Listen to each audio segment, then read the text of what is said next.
हम लोग इस समय विश्व इतिहास पे बात कर रहे हैं। ठीक है। और प्रथम विश्व युद्ध में कल पेरिस सम्मेलन पे बातचीत हो रही थी हम लोग की। ठीक है। पेरिस सम्मेलन में बातचीत के क्रम में हम लोगों ने कल जो संधियों के प्रावधान थे उस पर विशेष ध्यान दिया था। वार्साई की संधि के प्रावधान पे बहुत डिटेल में हमने बात कर ली थी, क्या क्या प्रावधान थे, क्योंकि उस पर सेपरेट क्वेश्चन पूछे जाते हैं। ठीक, नंबर 1। नंबर 2, आप सभी को ध्यान होगा तो उस पर जर्मनी की क्या आपत्ति थी, उस पॉइंट को भी हम लोगों ने एक्सप्लेन कर लिया था। क्योंकि वो सारे पॉइंट्स हिटलर के उदय का एक बड़ा कारण जब कारण बनने वाला है, जब हम पढ़ेंगे हिटलर के उदय के कारण, तो पहला कारण वही होगा जो मैंने आपको लिखाया था। ठीक, तो बातें हो गई थी। इसके बाद बाकी संधियों में, खास के ऑस्ट्रिया, हंगरी और तुर्की के साथ जो संधि हुई थी, उन संधियों में क्षेत्रों का पुनर्गठन कैसे हुआ था।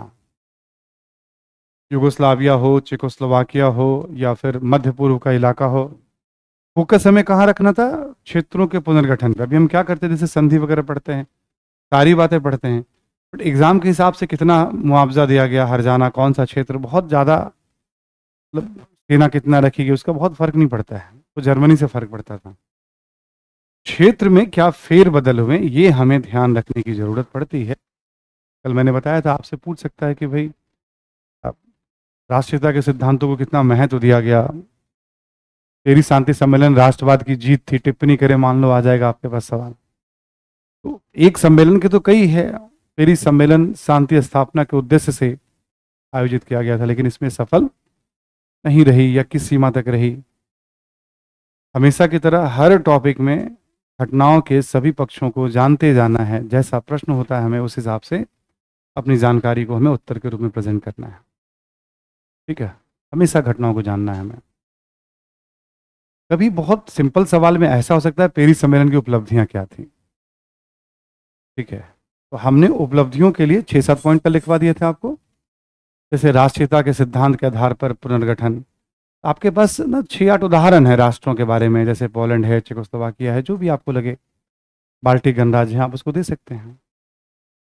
ठीक है, तो ऐसे करके आप देखोगे तो उपलब्धियों की बात हो गई थी।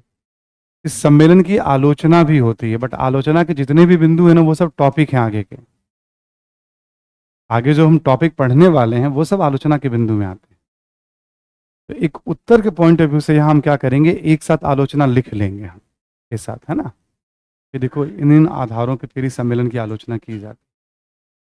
बट जो आलोचना मैं आपको लिखाने जा रहा हूँ उसमें सब टॉपिक है आगे जो हम पढ़ने वाले हैं।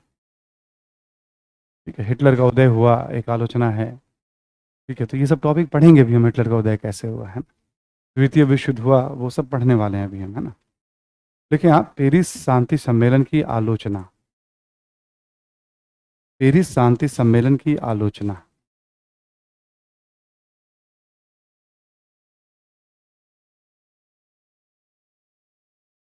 पहला पॉइंट लिखें आप इसमें कि 20 वर्षों के भीतर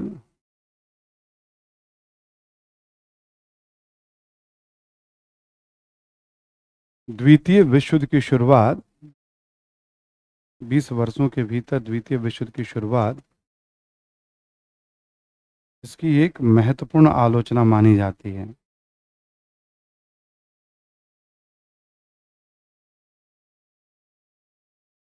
इसकी एक महत्वपूर्ण आलोचना मानी जाती है।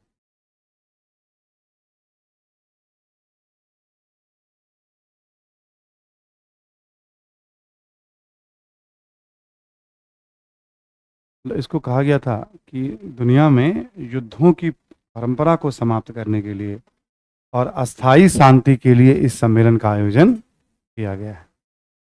बट पहले वाले युद्ध से भी बड़ा युद्ध हो गया 20 वर्षों के भीतर। ठीक है, और एक फ्रांस के सैनिक अधिकारी थे, उन्होंने कहा था यह तो 20 वर्षों का युद्ध विराम मात्र है,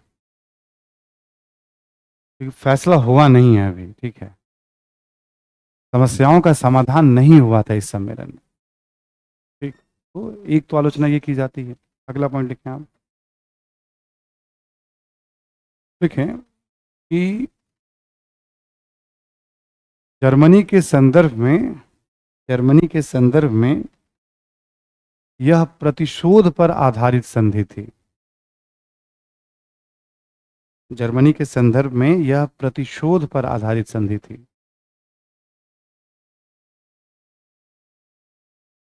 हिटलर के उदय का एक महत्वपूर्ण कारण बना। हिटलर के उदय का एक महत्वपूर्ण कारण बना।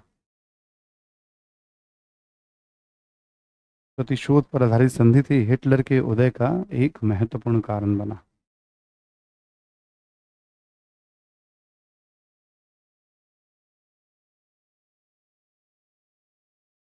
ठीक है, नेक्स्ट पॉइंट लिखें। इटली एवं जापान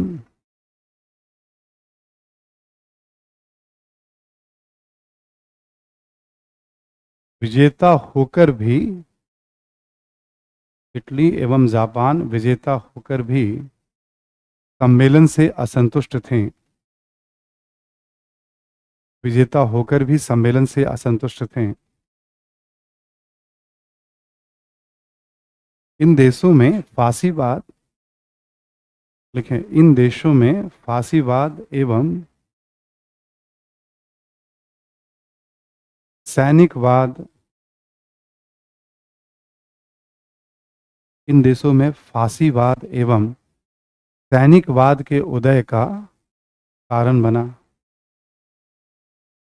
फांसीवाद एवं सैनिकवाद के उदय का कारण बना। ये सब पढ़ना है हमें, नाजीवाद, फांसीवाद, सैनिकवाद है, सब एक ही तरह का, नाम बस अलग अलग है। एक ही तरह का वाद है, मारो काटोवाद, तीनों में बस नाम दे दिया गया उसको, है ना, और कुछ नहीं है इसमें। तीनों की जड़ें पेरिस सम्मेलन में देखी जाती है और इन तीनों ने ही द्वितीय विश्व युद्ध की बुनियाद रखी। ठीक है, इसलिए हमने कहा कि आगे जो भी मैं लिखवा रहा हूँ ये सब पढ़ना है आपको। नेक्स्ट लिखें। देखिए, उपनिवेशों की समस्या का, उपनिवेशों की समस्या का तार्किक समाधान, उपनिवेशों की समस्या का तार्किक समाधान, तार्किक समाधान नहीं ढूंढा गया।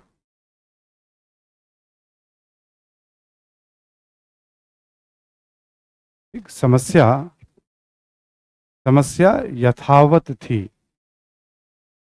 समस्या यथावत थी, जैसी थी वैसी ही थी।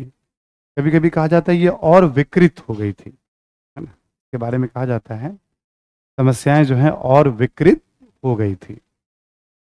भाई, जर्मनी के उपनिवेश थे वो भी छीन लिया आपने, है ना। जापान ने कुछ उपनिवेश मिला तो अमेरिका ने धमका के बोला तुम सब वापस करो चाइना को। तो समस्या का सॉल्यूशन नहीं हुआ ना, समस्या कारण क्या था? उपनिवेशवाद। कारण क्या था? प्रतिष्ठा का प्रश्न। मान लो जर्मनी ने फ्रांस को अपमानित किया तो इस बार फ्रांस ने फिर जर्मनी को अपमानित किया, तो प्रतिष्ठा का प्रश्न तो बना ही रह गया। ठीक, कारण क्या था? गुटबंदी। आप देखोगे, आप जो असंतुष्ट है उनका गुट फिर बन जाएगा। समझ पा रहे हैं ना? सम्मेलन का मतलब जो मूल कारण है उसका समाधान करिए, और मूल कारणों का समाधान सम्मेलन में नहीं हो पाया। ठीक, चलिए, उपनिवेशों की समस्या का भी तार्किक समाधान नहीं। नेक्स्ट पॉइंट लिखें आप। लिखें, राष्ट्रसंघ की स्थापना एक प्रगतिशील कदम था। राष्ट्रसंघ की स्थापना एक प्रगतिशील कदम था। राष्ट्रसंघ की स्थापना एक प्रगतिशील कदम था। इसके बावजूद,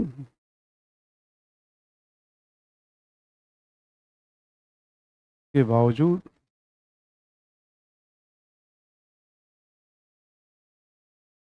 राष्ट्रसंघ को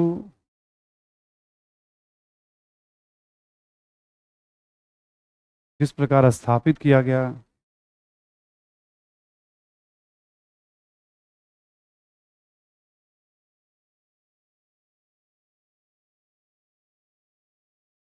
स्थापित किया गया, उसको लेकर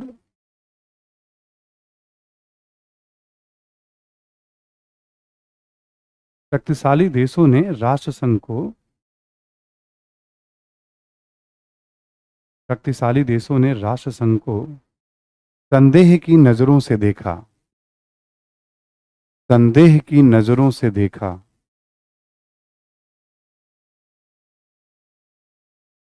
ये भी पढ़ना है हमें। राष्ट्रसंघ की असफलता का एक बड़ा कारण है, जर्मनी कहता था राष्ट्रसंघ बनाया गया है मेरे लिए, मैं अपमान को तो धोऊंगा, इसकी भी धुलाई करूंगा मैं। जापान भी कहता था परमानेंट मेंबर होकर कि राष्ट्रसंघ मुझे रोक रहा है। ठीक। अमेरिकी सीनेट ने कहा अमेरिका को तुम कहाँ राष्ट्रसंघ के पचड़े में पड़ रहे हो। यूरोपीय देश छोटी छोटी बात पे लड़ते रहते हैं, तुम भी फिर अर्थव्यवस्था पे ध्यान दो, राजनीति पे नहीं। अमेरिका मेंबर नहीं बना। जब रूस में मार्क्सवादी क्रांति हो जाएगी तो वो बोलेगा राष्ट्रसंघ पैसे वालों का संगठन है, पूंजीपतियों का संगठन है। जितनी बड़ी शक्तियां हैं सब राष्ट्रसंघ को संदेह की नजरों से। ब्रिटेन बोलेगा अभी तो नया नया आया है, इससे ज्यादा पावर तो मेरे पास है, तो वो पावर ही नहीं देगा उसको। एक इकलौता फ्रांस है जो राष्ट्रसंघ को लेकर दौड़ने की कोशिश करेगा। राष्ट्रसंघ की विफलता का ये भी एक कारण बनने वाला है। यदि राष्ट्रसंघ के लिए अलग सम्मेलन होता, अलग संधि होती, पराजित देशों को भी उसमें पार्टिसिपेट उतना ही दिया जाता जितने विजेता देश के थे। पराजित देशों को अधिकार ही नहीं, तुम केवल मेंबर रहोगे। सारे पावर विजेता देश को, तो फिर तो यही मैसेज आएगा ना। संस्था का मैसेज ये होता कि ये समानता पर आधारित संगठन है, ये दुनिया के कल्याण के लिए, समस्याओं के समाधान के लिए। जो असंतुष्ट हैं, जो आप पराजित हुए थे, उनको उनका भी भरोसा होना चाहिए था संस्था पे। ठीक है, तो भरोसा सबसे बड़ी समस्या थी और उसका रीजन था जिस तरीके से इसको स्थापित। साय की संधि में प्रावधान की क्या जरूरत थी इसकी। गलतियां तो होती हैं बड़े बड़े नेताओं से भी, बड़े बड़े सम्मेलन में भी। ठीक है, हम आगे पढ़ेंगे राष्ट्रसंघ की विफलता के कारण, उसमें ये पॉइंट भी एक मेजर पॉइंट होगा जो मैं बता रहा हूँ। राष्ट्रसंघ की संरचना पढ़ेंगे, उसकी उपलब्धियां पढ़ेंगे और उसकी आलोचनाओं के बारे में पढ़ेंगे। ये मेजर कारण होगा। तो पेरिस सम्मेलन की आलोचनाओं में ये सारी बातों को हम लेते हैं। एक और पॉइंट लिख लें आप कि सभी मामलों में या विषयों में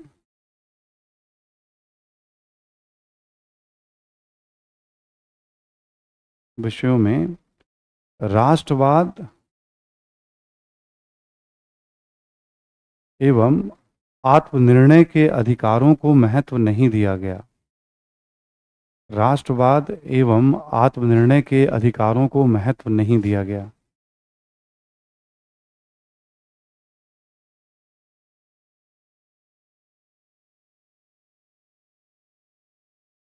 जर्मनी का एग्जांपल ले लीजिए आप।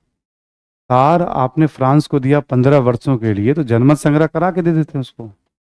जर्मनी ने कहा जनमत संग्रह करा लो, फिर दे दो फ्रांस को। नहीं सुना गया। बेजिंग शहर में ज्यादातर जर्मन आबादी थी, वहां पे भी जनमत संग्रह करा करके उसको ऑटोनोमस स्टेट बना देते हैं, आप सिटी बना देते हैं, नहीं किया गया। जर्मन कॉरिडोर, जो पोलिस कॉरिडोर था, देने के पहले जर्मनी से नहीं पूछा गया। ऑस्ट्रिया ने कहा जनमत संग्रह करा लो, हम मिलना चाहते हैं, जनमत संग्रह नहीं कराया गया। यहां पर भी राष्ट्रवाद और आत्मनिर्णय को लेकर के बड़ा चूजी अप्रोच था, कहाँ हमें कराने और कहाँ हमें, जहां नहीं कराने हैं वहां फ्रांस का दबाव बहुत ज्यादा। ठीक, तो बात तो फिर प्रतिशोध पे आ गई। तो हर एक मामले में राष्ट्रीयता के सिद्धांत और आत्मनिर्णय के अधिकारों का सम्मान नहीं किया गया। ठीक, आत्मनिर्णय के अधिकारों का सम्मान नहीं किया गया। तो जब हम आलोचना, जैसे हम पढ़ते हैं ना जर्मनी की आपत्ति, जर्मनी की पूरी आपत्ति हम आलोचना में लेके आ सकते हैं। आलोचना की लिस्ट थोड़ी लंबी हो जाएगी। हालांकि उन आपत्तियों का भी एक काउंटर आर्गुमेंट है। ठीक, मतलब लेकिन वो फिर वहां से ऑप्शनल वाली सीमा शुरू हो जाती है। जर्मनी की आपत्ति नंबर 1 और उसका जवाब, आपत्ति नंबर 2 और उसका जवाब, तो डिबेट जिसको हम लोग कहते हैं। हर ऑब्जेक्शन का एक काउंटर आर्गुमेंट भी है, फिर उसका भी एक चेन बना हुआ है डिबेट इतिहासकारों के बीच में, है ना। तो अब आपको जैसे आलोचना करनी हो तो जर्मनी की आपत्ति को भी इसमें कुछ जो पॉइंट्स आपको लगे इसमें नहीं आया आपत्तियों वाले, वो पॉइंट्स को आप, जैसे हमने कहा ना उपनिवेशों की समस्या का, तो सभी उपनिवेशों को राष्ट्रसंघ को क्यों नहीं दिया गया, ये एक आलोचना। जर्मन की सैनिकों में सैनिक संख्या में इतनी कटौती क्यों की गई? थोड़ा बहुत रहने देते हैं आप। आखिर जर्मनी में निजी सेना बहुत बन जाएगा, और वही निजी सेना हिटलर के राइज का एक बड़ा कारण वो भी, हिटलर सब समस्याओं का समाधान कर देगा अपने दम पे। सरकार में आस्था होनी चाहिए थी, तो लोगों की आस्था हिटलर में पैदा होगी कि आपने एक काम किया तो उसकी प्रतिक्रिया में दूसरा काम हुआ। तो आलोचनाओं की ऐसी एक लंबी फहरिस्त बन जाएगी। ठीक है, सिंपली आपसे पूछा जाए पेरिस सम्मेलन की उपलब्धियां और आलोचना तो बहुत हैं। ये सीधे सवाल भी तो आते हैं ना एग्जाम में।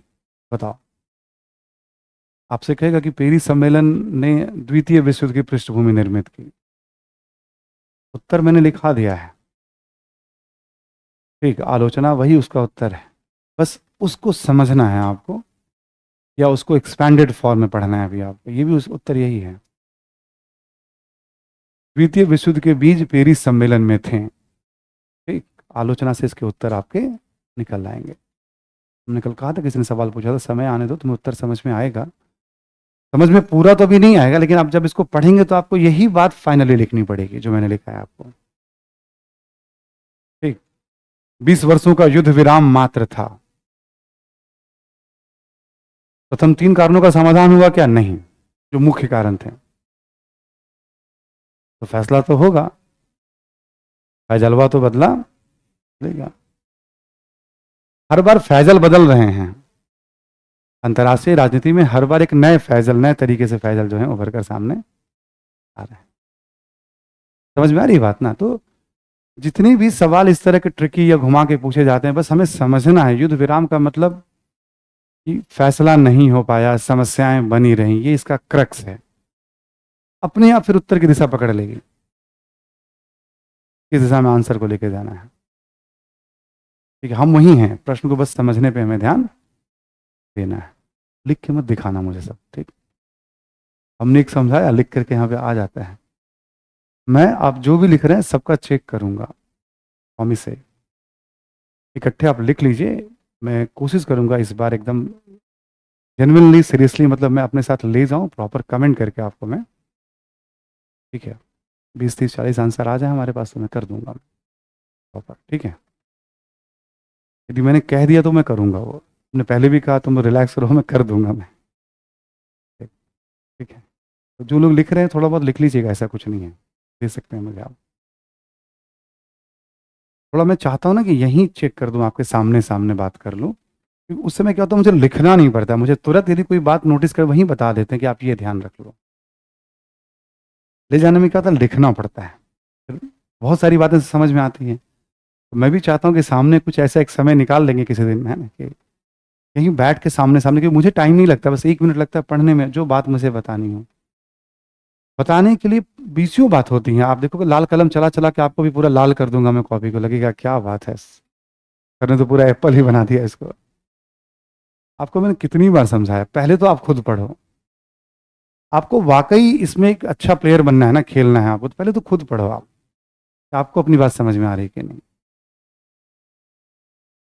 कुछ नियम बना लिया करो, थोड़े समय के बाद भूल जाओगे। ये मैं बताता हूँ, इतने अच्छे अच्छे सजेशन आए ना, फिर भूल जाता है आदमी, और फिर उसी धर्रा में डर रहा होता है। पहले खुद पढ़ो आप, थोड़ा रुक करके, तुरंत लिखने के बाद पढ़ोगे समझ में नहीं है, सब अच्छा ही लगेगा आपको। दोबारा से क्वेश्चन देखो, क्वेश्चन में क्या होना चाहिए था समझो, फिर उत्तर पढ़ो, सारी बातें आई हैं क्या। नंबर 1। नंबर 2, मैं सजेशन क्या देता हूँ, इंट्रोडक्शन, कंक्लूजन या डायग्राम या मैप को लेके मगजमारी मत करो।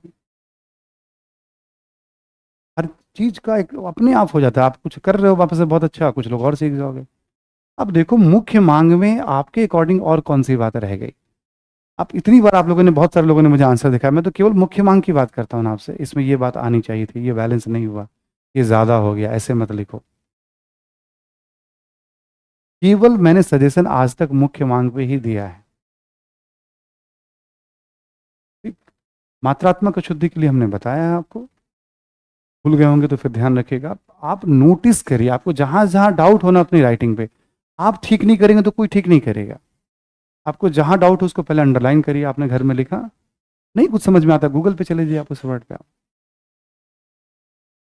इतने इतिहास में 50, 100, 150 शब्द होंगे, 200 शब्द होंगे, जिसमें जिसमें पूरी राइटिंग आप करेंगे पूरे इतिहास के, दूसरे विषयों की भी।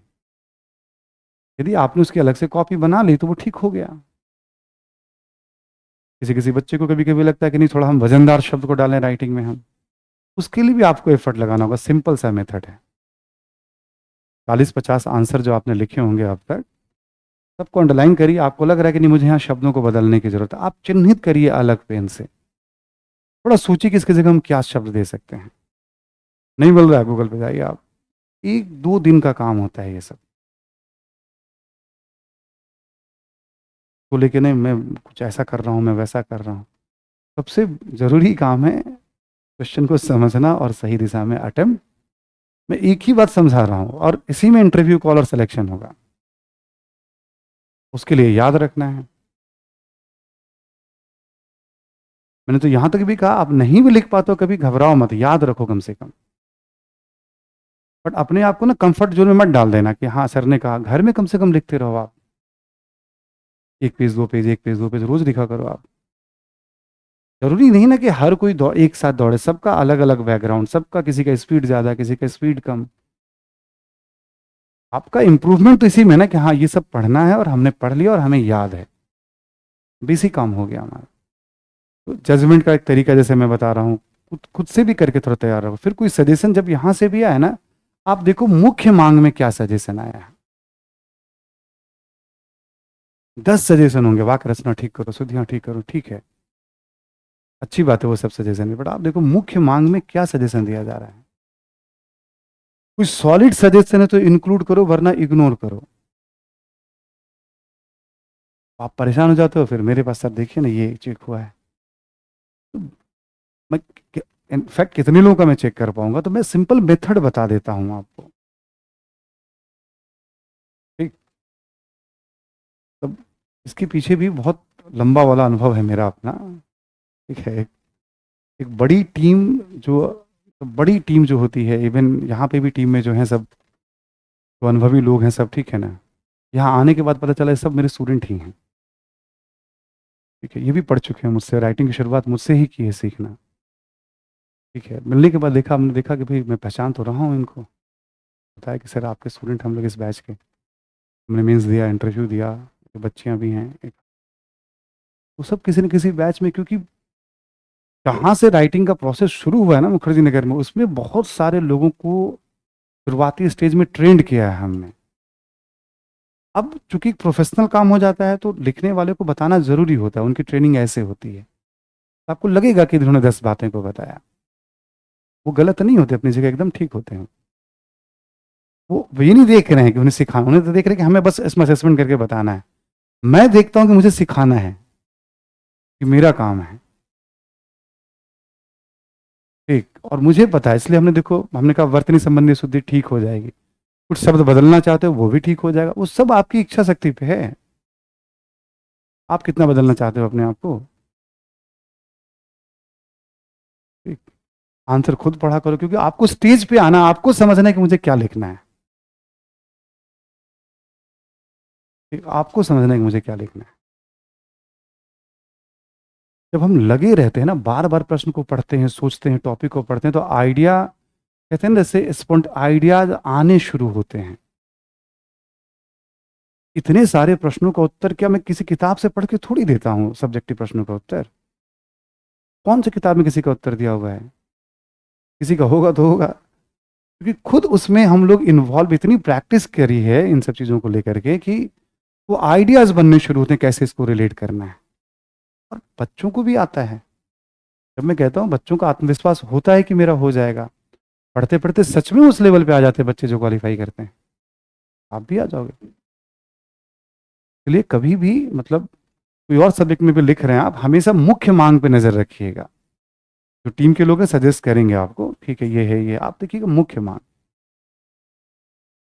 इंट्रोडक्शन कंक्लूजन पे बहुत से लोग फंसे हुए हैं अभी भी। ठीक है, तो बस ये 3-4 छोटी छोटी बातें हैं राइटिंग को लेकर, फिर ध्यान रखिएगा। इस इतिहास में एक बार मैं अच्छे से चेक कर लूंगा, मैं जो जो दिखाना चाहे मुझे। ठीक। आलोचना हो गई, यहीं पे हमने 2-3 प्रश्नों को समझा दिया। युद्ध विराम पूछे तब, बीज पूछे तब, पृष्ठभूमि पूछे तब, वो क्या कर देगा, बीज निहित थे, पृष्ठभूमि बनी, जड़ों को देखा जा, शब्द ही तो बदलते हैं। एक ही बात को चार तरीके से पूछा गया ऑप्शनल में, ठीक, शब्द ही केवल बदल जाते हैं उसमें, ठीक है, और कुछ नहीं पूछता उसमें। अब इसमें भी और भी कड़ियां हैं, क्योंकि first world war second world war एक यूनिट है। अब देखो, पेरिस सम्मेलन में हमने राष्ट्रवाद के प्रश्न को ले आया, ठीक है, राष्ट्रीय सीमाओं का पुनर्निर्धारण मान लीजिए आपसे पूछ ले, ठीक, राष्ट्रीय सीमाओं के पुनर्निर्धारण के दृष्टिकोण से पेरिस शांति सम्मेलन का विशेष महत्व। अब कहाँ टॉपिक राष्ट्रीय सीमा है ना, वियना सम्मेलन से लेकर पेरिस सम्मेलन तक जितने भी अंतर्राष्ट्रीय सम्मेलन हुए, उसका एक महत्वपूर्ण विषय था राष्ट्रीय सीमाओं का निर्धारण। बहुत बार जब मैं क्वेश्चन पूछता हूं तो किसी नोट्स, किसी किताब, किसी यूपीएससी, किसी पीसी से उसका कोई रिलेशन नहीं है जब मैं क्वेश्चन फ्रेम करता हूं तो। जितनी भी बातें हमने बताई पढ़ाई हैं आपको, तो हिस्ट्री का अपना एक मॉडल है, पढ़ने का मेथड है सब लोगों का। अब ज़्यादातर लोग किसी न किसी को फॉलो करते हैं, ये टीचर चला आ रहा है परंपरा, तो हम इस स्कूल के हैं, इनसे हमने सीखा है, ठीक है। कभी भी आप देखिएगा, मेरा कोई भी सब्जेक्ट मैं पढ़ाऊंगा आपको, ancient, medieval, modern, post independence, हमने कभी किसी को देखा ही नहीं है कि कौन क्या पढ़ाते हैं।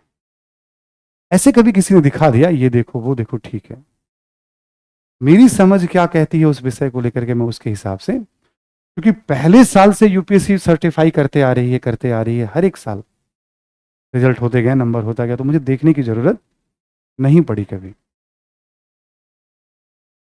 ठीक है। मैं समझता हूँ एग्जाम इजी है, ज़्यादा नहीं पढ़ना है, बातों को समझना है। इस बात को समझने में बच्चों को बस टाइम लगता है,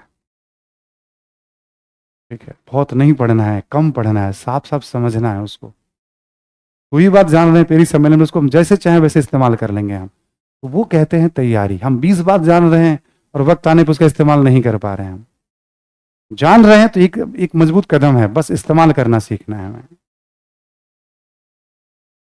ठीक। तो इन्हीं सब अनुभव से मैं कहता हूँ, नहीं कुछ करे तो याद तो रखो ही ना तुम, तो रेस में हो, दौड़ रहे हो, कोई कहे या ना कहे, मैं जानता हूं, याद है तो रेस में दौड़ रहे हो तुम भी। अब याद भी नहीं करेंगे तो कैसे दौड़ेंगे फिर हम, ठीक। इसलिए मैं कहता हूँ याद रखो तो कम से कम समझो प्रतियोगिता में बने हुए। अभी अब एक पेरिस सम्मेलन के परिणाम की बात करेंगे हम लोग, उसके बाद क्या बदलाव हुआ। ऐसे तो परिणाम राजनीतिक, आर्थिक, सामाजिक, सांस्कृतिक हिस्ट्री में पढ़ने का एक तरीका होता है, बट पेरिस सम्मेलन के बाद सबसे ज्यादा चर्चा राजनीतिक परिणामों को होती है, आर्थिक नहीं। अर्थव्यवस्था तो जो होना तो हो गया, वहीं ठप पड़ा हुआ है, कोई नई व्यवस्था नहीं बनी पेरिस सम्मेलन में। विल्सन ने जो कहा सो कह दिया, ठीक है, विल्सन को जो कहना था वो कह दिया। कितनी बात उसकी मानी गई, विल्सन की सारी बातें मानी गई क्या, नहीं मानी गई। ने कहा आत्मनिर्णय जर्मनी के मामले में नहीं माना गया, राष्ट्रवाद, ठीक है।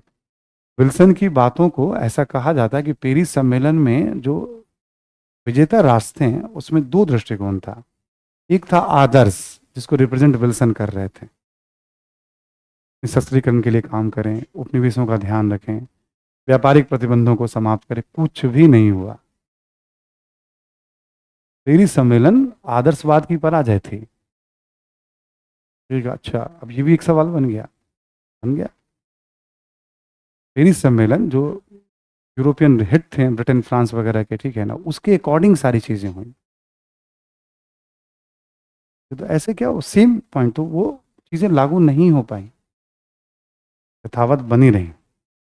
फिर बदलाव को कैसे देखा जाता है, तो राजनीतिक बदलाव। आर्थिक क्षेत्र में तो कुछ भी नहीं हुआ, नेविगेशन को लेके, व्यापारिक प्रतिबंध को लेके, उपनिवेश को लेके कोई नियम नहीं बना इसमें, जहां अर्थव्यवस्था थी वहीं थी। पेरिस सम्मेलन में कुछ भी बदलाव नहीं हुआ। राजनीतिक उठापटक बहुत हुए हैं। इसी सम्मेलन मतलब युद्ध के दौरान, फर्स्ट वर्ल्ड वार के दौरान रूस में मार्क्सवादी क्रांति हो गई, दुनिया में एक नया प्रयोग शुरू हो गया। अभी हम उसको पढ़ने वाले हैं, अब आज से स्टार्ट कर देंगे समाजवाद, लिखेंगे भी पढ़ेंगे भी उसको हम। इसमें जो बहुत मजबूत राजतंत्र थे। जैसे रूस का राजतंत्र रोमनो वंश वो चला गया, तुर्की का राजवंश परमानेंट चला गया, ऑस्ट्रिया का राजवंश चला गया, जर्मनी का राजवंश। इस युद्ध ने तमाम पुराने राजवंशों को उखाड़ फेंका, और जीतने वाले में ज्यादातर में लोकतांत्रिक व्यवस्था थी, तो लोकतंत्र की सफलता के तौर पे भी देखा गया। बट इसके साथ बहुत सारे देशों में आर्थिक संकट, बेरोजगारी बढ़ गई, महंगाई बढ़ गई, लोकतंत्र उसको संभाल नहीं पाया, तभी फांसीवाद, नाजीवाद, सैनिकवाद।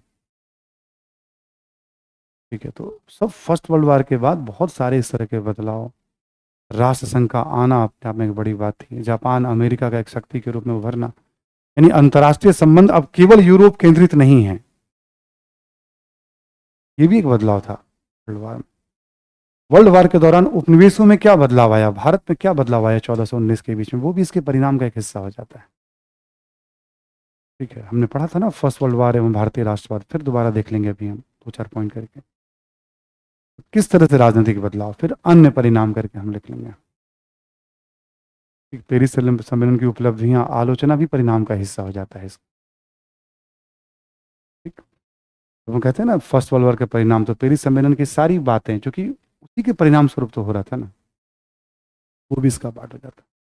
हम अलग से परिणाम लिख रहे हैं जिसमें वहां हमने केवल पेरिस सम्मेलन के परिणाम की बात की, सकारात्मक नकारात्मक, यहां हम पूरे वर्ल्ड वार के परिणाम की बात कर रहे हैं। पेरिस सम्मेलन उसी का एक पार्ट है। ठीक, लिखें आप जरा प्रथम विश्व युद्ध के परिणाम, और इसमें लिखेंगे आप राजनीतिक परिणाम सबसे पहले।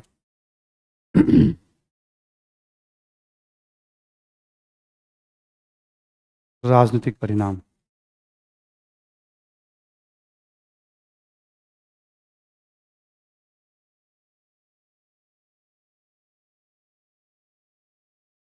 पहला पॉइंट लिखें आप इसमें कि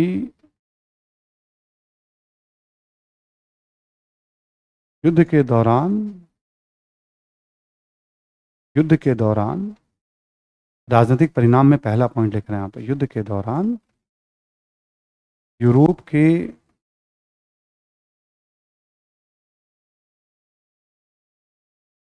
कई महत्वपूर्ण राजतंत्रों का पतन हुआ।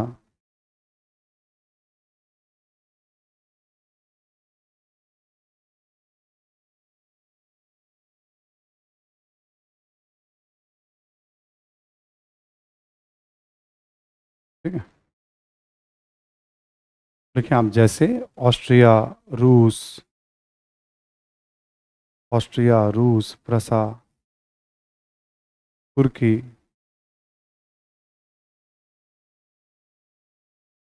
इत्यादि देशों में,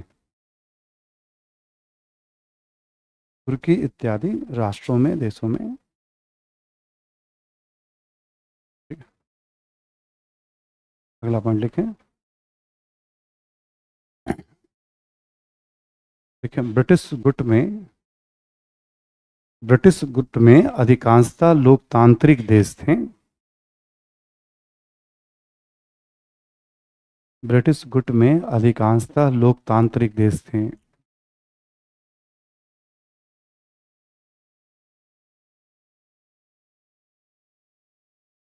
अधिकांशतः लोकतांत्रिक देश थे।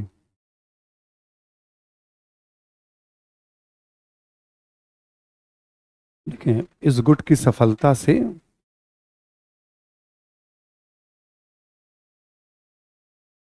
इस गुट की सफलता से लोकतांत्रिक व्यवस्था की लोकप्रियता बढ़ी, लोकतांत्रिक व्यवस्था की लोकप्रियता बढ़ी।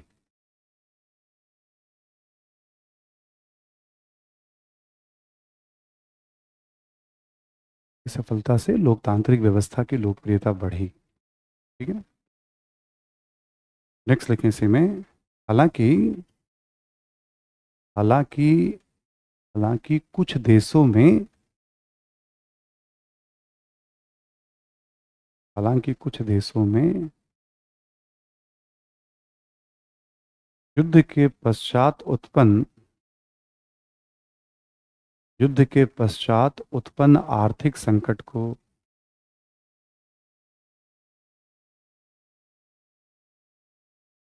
संकट का लोकतांत्रिक सरकार समाधान नहीं कर पाए, आर्थिक संकट का लोकतांत्रिक सरकार समाधान नहीं कर पाए,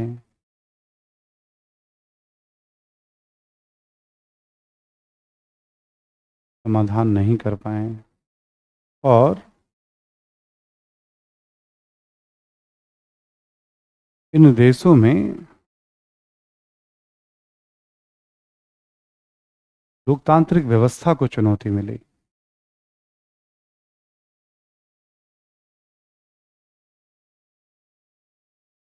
लोकतांत्रिक व्यवस्था को चुनौती मिली। ठीक है। इन देशों में लोकतांत्रिक व्यवस्था, जैसे जर्मनी है, इटली है, इन सब देशों में, इटली तो सबसे पहले, इटली में फांसीवाद आएगा। ठीक है। अगला पॉइंट लिखें। 1917 में 1917 में रूस में राजतंत्र के स्थान पर मार्क्सवादी सरकार का गठन।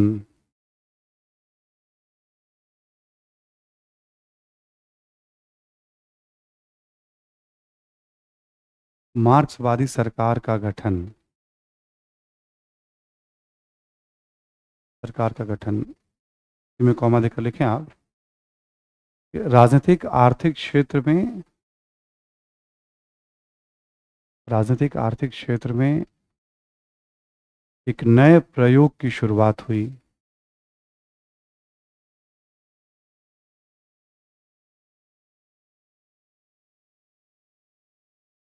एक नए प्रयोग की शुरुआत हुई। ठीक। अगला पॉइंट लिखें।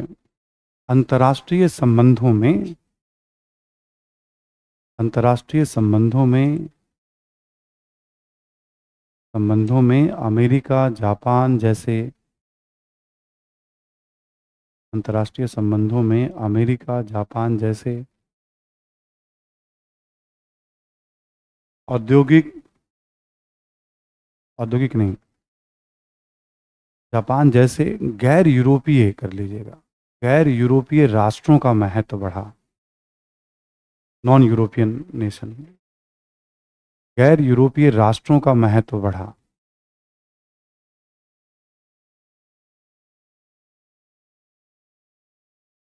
जापान जैसे गैर यूरोपीय राष्ट्रों का महत्व। नेक्स्ट लिखें। गैर यूरोपीय राष्ट्रों का महत्व बढ़ा। लिखें कि विश्व युद्ध का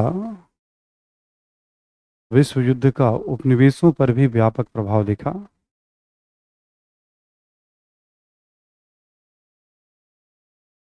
उपनिवेशों पर भी व्यापक प्रभाव दिखा।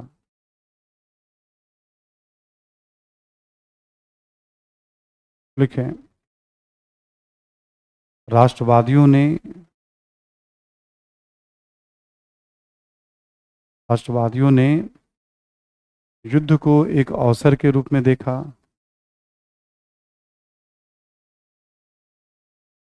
राष्ट्रवादियों ने युद्ध को एक अवसर के रूप में देखा,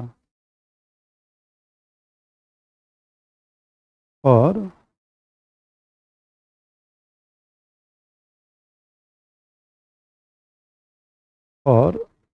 स्वतंत्रता संघर्ष को,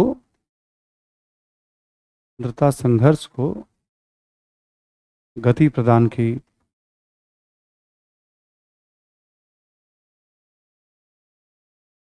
स्वतंत्रता संघर्ष को गति प्रदान की, एक अवसर के रूप में देखा सभी ने। जैसे भारत में एग्जाम्पल ले सकते हैं आप, ब्रैकेट में कर लें आप, जैसे भारत में।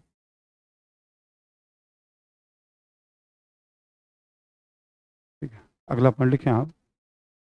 युद्ध की गतिविधियों से,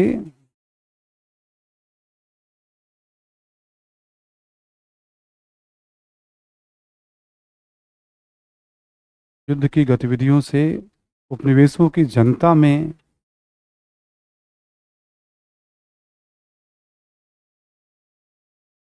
उत्साह का संचार हुआ।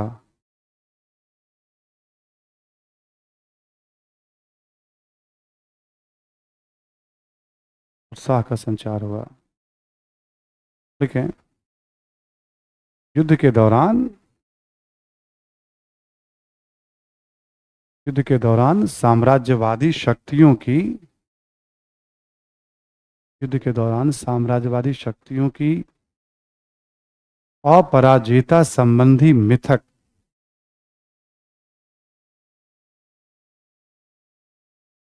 अपराजिता संबंधी मिथक कमजोर हुआ या टूटा। मिथक, मिथ, कमजोर हुआ या टूटा। ठीक है। अब जैसे भारत की सेना भाग ले रही है, भारतीय सैनिक भी मारे गए हैं युद्ध में, अब वो देख रहे हैं अंग्रेज कई मोर्चे पे हार जा रहे हैं, है ना। इन सब से भी एक उत्साह आ रहा है कि नहीं, यूरोपियन को हराया जा सकता है। जापान के राइज से भी काफी उत्साह था। जापान अमेरिका के राइज से भी लोगों में था कि यूरोपीय ही नहीं, बाकी देशों में भी वो क्षमता है कि उस शक्ति को वो हासिल कर सकते हैं। अगला पॉइंट लिखें आप इसी में।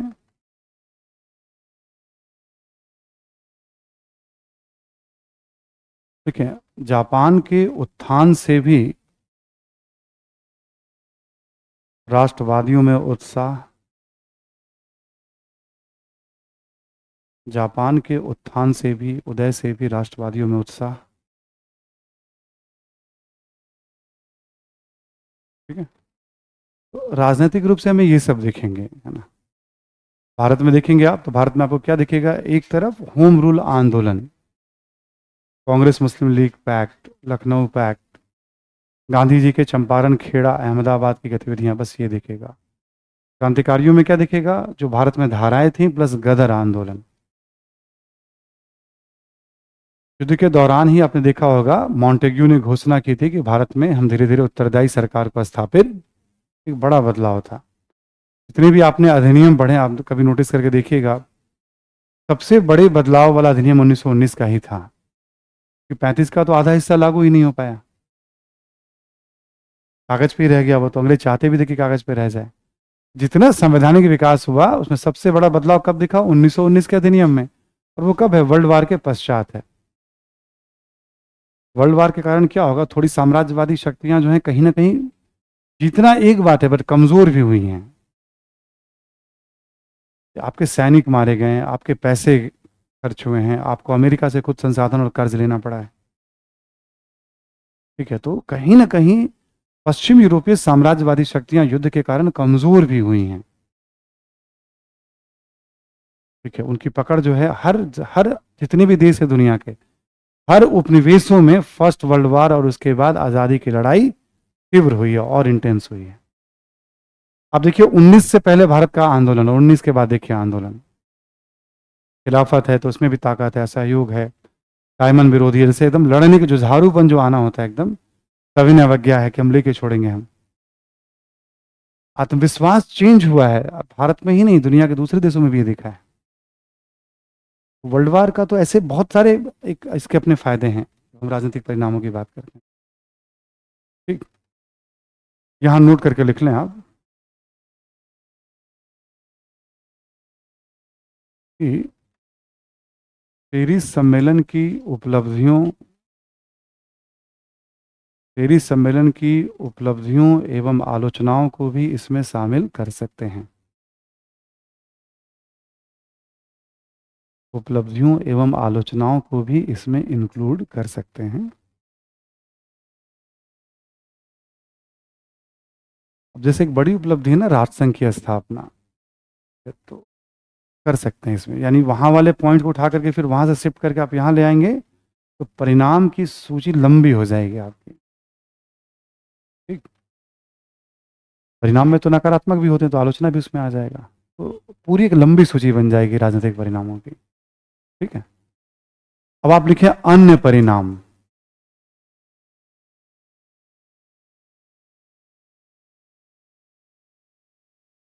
अन्य परिणाम, अन्य परिणाम में लिख लें आप। लिखें कि युद्ध के दौरान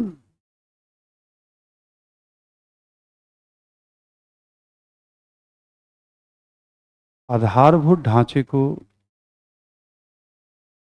आधारभूत ढांचे को व्यापक क्षति पहुंची।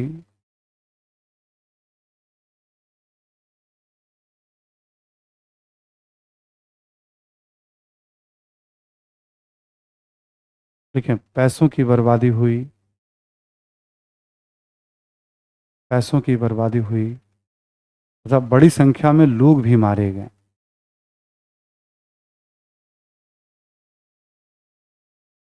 बड़ी संख्या में लोग भी मारे गए।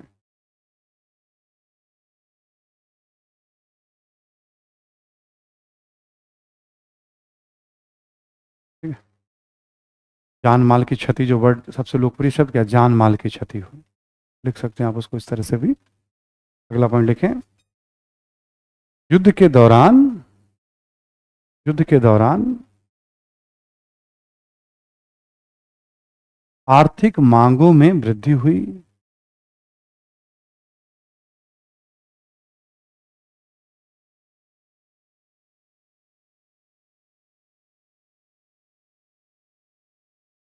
युद्ध के दौरान आर्थिक मांगों में वृद्धि हुई। युद्ध समाप्त होते ही,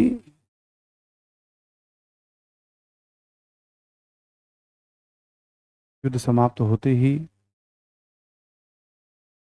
मांगों में गिरावट के कारण, मांगों में गिरावट के कारण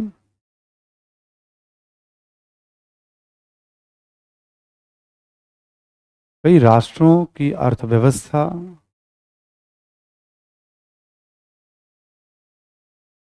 कई राष्ट्रों की अर्थव्यवस्था में संकट की स्थिति उत्पन्न हुई। संकट की स्थिति उत्पन्न हुई। बेरोजगारों की संख्या बढ़ी।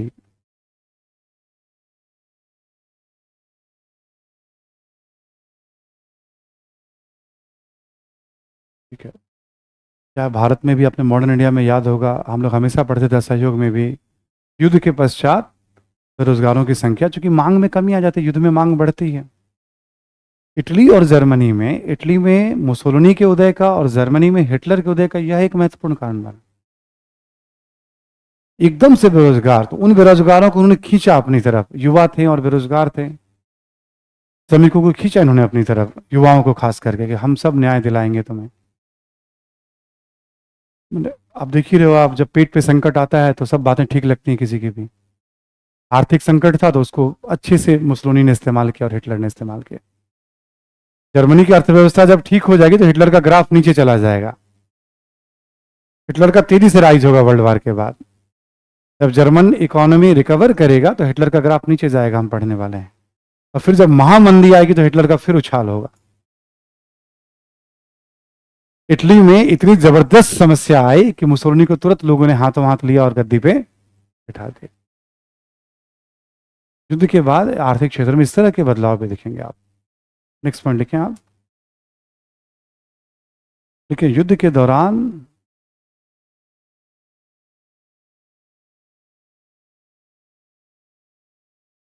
युद्ध के दौरान उपनिवेशों को भी, युद्ध के दौरान उपनिवेशों को भी आर्थिक विकास का अवसर मिला।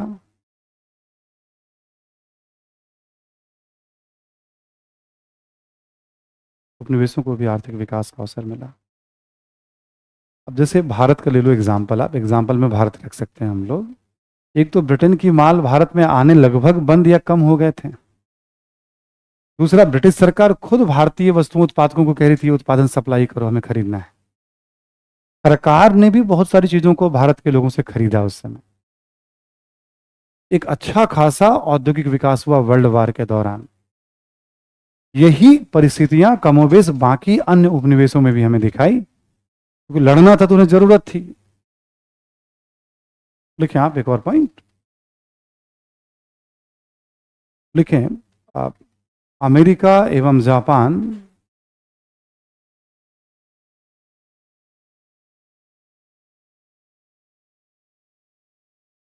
के उद्योगों का भी तेजी से विकास हुआ।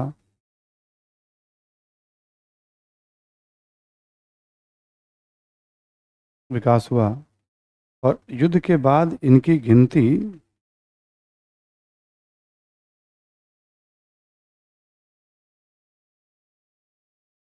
युद्ध के बाद इनकी गिनती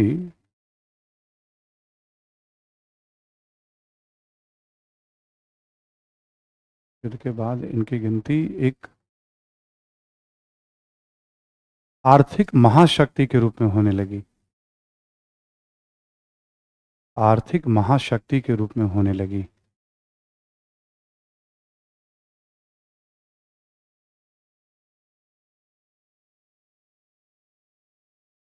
ठीक है, इनकी गिनती एक आर्थिक महाशक्ति के रूप में होने लगी। तो कुछ बड़े बड़े बदलावों की बात कर रहे हैं हम लोग, है ना। अगला पॉइंट लिखें आप। औद्योगिक देशों में औद्योगिक देशों में श्रमिकों का महत्व बढ़ा।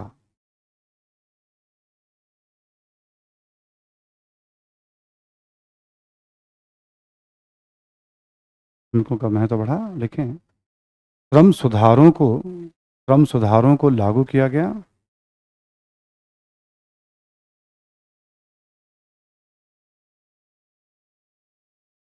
लागू किया गया और और युद्ध के पश्चात अंतर्राष्ट्रीय श्रम संगठन की स्थापना की गई। युद्ध के पश्चात अंतर्राष्ट्रीय श्रम संगठन की स्थापना की गई, ILO, इंटरनेशनल लेबर ऑर्गेनाइजेशन। अंतर्राष्ट्रीय श्रम संगठन की स्थापना की गई। श्रमिकों का महत्व क्यों बढ़ा? जैसे देखोगे आप, भारत में देख लो, डिमांड बहुत ज़्यादा है, प्लेग आ गया है, तो अहमदाबाद के उद्योगपति क्या कर रहे हैं? प्लेग बोनस दे रहे हैं भारतीय मजदूरों को, तुम काम करो। साम्राज्यवादी देशों में क्या था? बड़ी संख्या में सैनिक चाहिए था, तो उन्हें ज़्यादा लुक्रेटिव ऑफर मिल रहा था, तो सेना में चले जाने लगे। मजदूर कम हो गए, कारखाने भी चलाने हैं आपको, मजदूरी बढ़ानी पड़ेगी आपको, उनका ध्यान रखना पड़ेगा आपको। तो ओवरऑल सभी जगह मजदूरों का महत्व युद्ध के दौरान बढ़ा। अगला पॉइंट लिखें आप। युद्ध के दौरान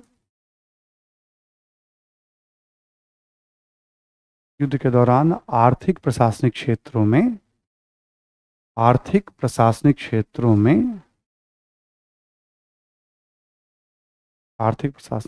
में महिलाओं का भी महत्व बढ़ा।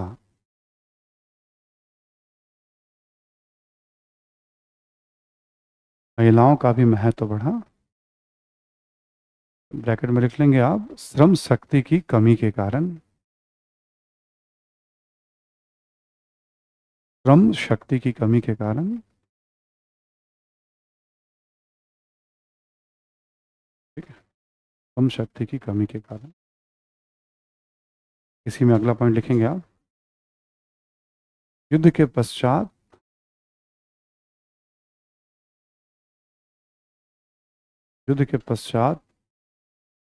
लोकतांत्रिक देशों में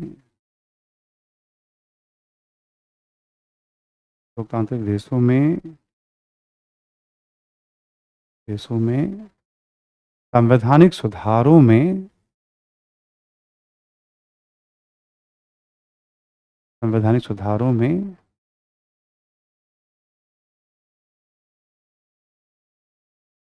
महिलाओं को राजनीतिक अधिकार दिए जाने लगे। राजनीतिक अधिकार दिए गए। जैसे ब्रिटेन है, अमेरिका है, तमाम देशों में देखेंगे हम कि युद्ध के बाद जितने भी विकसित देश, जिसको आज हम कहते हैं, युद्ध के ठीक अंतिम फेज में या उसके तुरंत बाद वो रिफॉर्म करेंगे और महिलाओं को कुछ ना कुछ अधिकार। ये एक बदलाव दिख रहा है। तो सोशली देखा गया श्रमिकों को लेकर के और महिलाओं को लेकर। एक सामाजिक तौर पे दो बड़े बदलाव देखे गए हैं। किसी एक राष्ट्र की तो बात नहीं करेंगे ना, जनरल बात होती है इसमें कि क्या बदलाव है, किस तरह का। नेक्स्ट लिखें। युद्ध के कारण बड़ी संख्या में जनसंख्या का विस्थापन हुआ। युद्ध के कारण बड़ी संख्या में जनसंख्या का विस्थापन हुआ।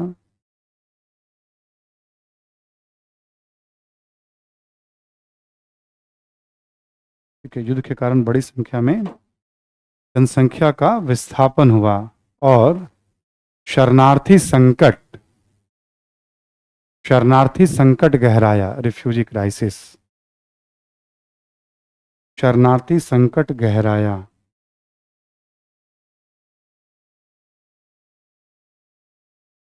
ये भी एक मेजर इशू था, है ना, ये भी एक मेजर इशू था, रिफ्यूजी क्राइसिस जो था। जहां जहां युद्ध का इम्पैक्ट ज़्यादा था वहां से लोग भागते थे, कहीं और शरणार्थी के रूप में शरण लेते थे। नेक्स्ट पॉइंट लिखें कि युद्ध में जान माल की क्षति के कारण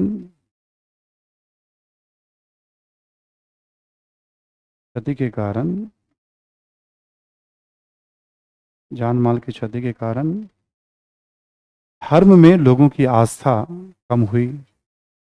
धर्म में लोगों की आस्था कम हुई।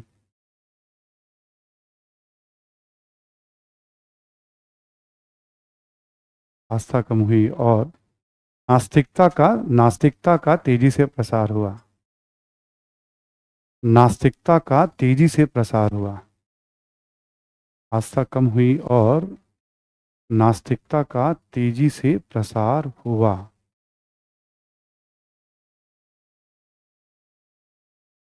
सबके कोई ना कोई अपने हर घर में या दो चार घरों में कोई ना कोई मारा ही गया युद्ध में। तो ईश्वर के प्रति जो आस्था थी, सुरक्षा का भाव, कृपा का भाव, वो सब हिलने लगा। रोजगार छिन गए, भूखे मर रहे हैं लोग, मतलब बहुत तरह की समस्या आ गई। तो हुआ कि धर्म कुछ नहीं होता है, बहुत तेजी से नास्तिकता का प्रसार। ठीक है, संकट में या तो आस्तिकता का प्रसार हो गया, नास्तिकता का प्रसार हो। ईश्वर की परीक्षा तो हम लोग कब लेते हैं? संकट में ही लेते हैं। सब कुछ सामान्य रहता तो कहाँ ईश्वर को एग्जाम देना पड़ता है? देना पड़ता है क्या? हम लोग जिन्हें भगवान मानते हैं, ईश्वर मानते हैं, उनकी परीक्षा हम लोग संकट के दिनों में ही लेते हैं। आप हल्के मत लीजिएगा अपने आप को, ठीक है ना। यूपीएससी आपका एग्जाम लेती है, हम लोग तो भगवान का एग्जाम लेते हैं। ठीक है, तो ये भी एक चार बड़े शरणार्थी संकट, नास्तिकता, महिलाओं की दशा और श्रमिकों की दशा में परिवर्तन, सामाजिक दृष्टिकोण से चार बड़े परिवर्तन के रूप में हमें देखने को मिलता है फर्स्ट वर्ल्ड वॉर के बाद। आर्थिक रूप से चीजें बदली हैं काफी इसमें। अन्य परिणाम करके मैंने ये सारी बातें आपको लिखवा दी हैं, आर्थिक और सामाजिक। राजनीतिक हमने एक साथ कर दिया है क्योंकि उस पर सीधे प्रश्न पूछे जाएंगे जब भी पूछे जाएंगे। तो एक बार कुछ क्वेश्चन लिख लीजिए अब आप जरा, कुछ क्वेश्चन वैसे प्रैक्टिस वगैरह के लिए, है ना। फर्स्ट वर्ल्ड वॉर से शुरू करते हैं पहले हम, है ना। लिखें आप कि प्रथम विश्व युद्ध के कारणों को संक्षेप में बताएं। प्रथम विश्व युद्ध के कारणों को संक्षेप में बताएं। ये सबसे सिंपल सवाल होता है, ये अपनी तरफ से भी बना सकते हैं आप लोग। कारण है तो कारण पे सवाल आएगा। ठीक, अगला लिखें आप क्वेश्चन, लिखें आप कि उपनिवेशों को लेकर प्रतिस्पर्धा,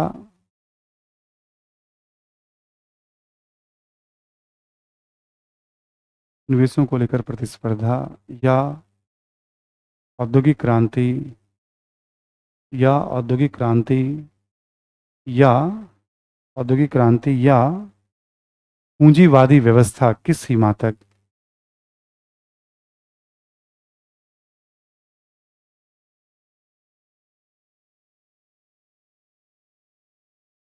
पूंजीवादी व्यवस्था किस सीमा तक प्रथम विश्व युद्ध के लिए उत्तरदायी था।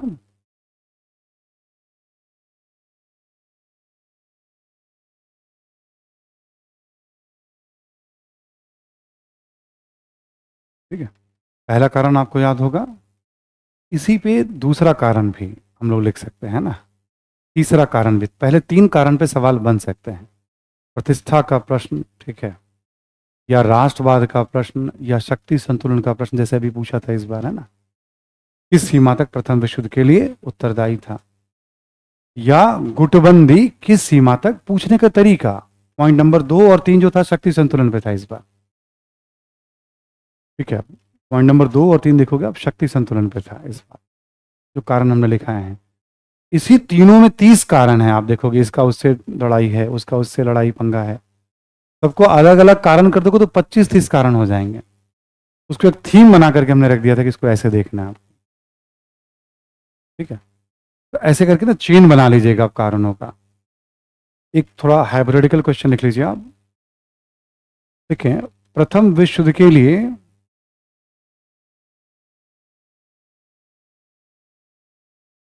किस एक कारण को आप, प्रथम विश्व युद्ध के लिए किस एक कारण को आप सबसे महत्वपूर्ण कारण मानते हैं और क्यों?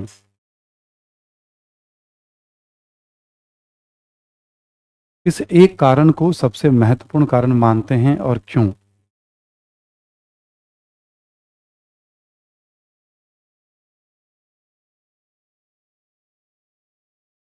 ठीक है। ऐसे प्रश्नों के उत्तर में क्या होता है कि आप किसी को मान लीजिए, इसका कोई नियम नहीं होता है, तो आपने मान लिया, बट आप साबित करिए कि सबसे महत्वपूर्ण है। अब जैसे देखो, इजी क्या है, उपनिवेशों की समस्या को मानना। उपनिवेशों की समस्या है तो तनाव का बहुत बड़ा रीजन है, एक। उपनिवेशों के कारण लोगों की प्रतिष्ठा फंसी हुई है, 2। उपनिवेशों के कारण गुटबंदी हो रही है, 3।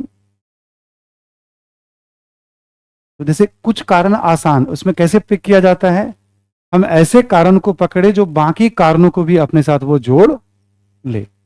इसका तरीका बस ये होता है पकड़ने का। ले तो किसी भी कार्य से, आपने लिया सराजेवो हत्याकांड, तो अब आपकी समझदारी है कि आप उसके समर्थन में तर्क, वहां पे भी मजबूती से तर्क देंगे आप, कि परिस्थितियां विस्फोटक थी। यदि हत्याकांड ने उन परिस्थितियों को उभरने का अवसर, तो आप तर्क आपको देना पड़ेगा, हम इसको मानते हैं और इन कारणों से। इसके कोई नियम नहीं होते हैं, सिंपल सा नियम है ऐसे सवालों में कि आप कोशिश करिए कि वो कारण अधिक से अधिक कारण को अपने साथ जोड़ ले। लिखने के समय बुद्धि आपको ये लगानी है इसमें। किसी का तरीका बदल देते हैं, एक सवाल और लिखें आप जरा। प्रथम विश्व युद्ध के लिए आप किस राष्ट्र को सर्वाधिक उत्तरदायी मानते हैं और क्यों?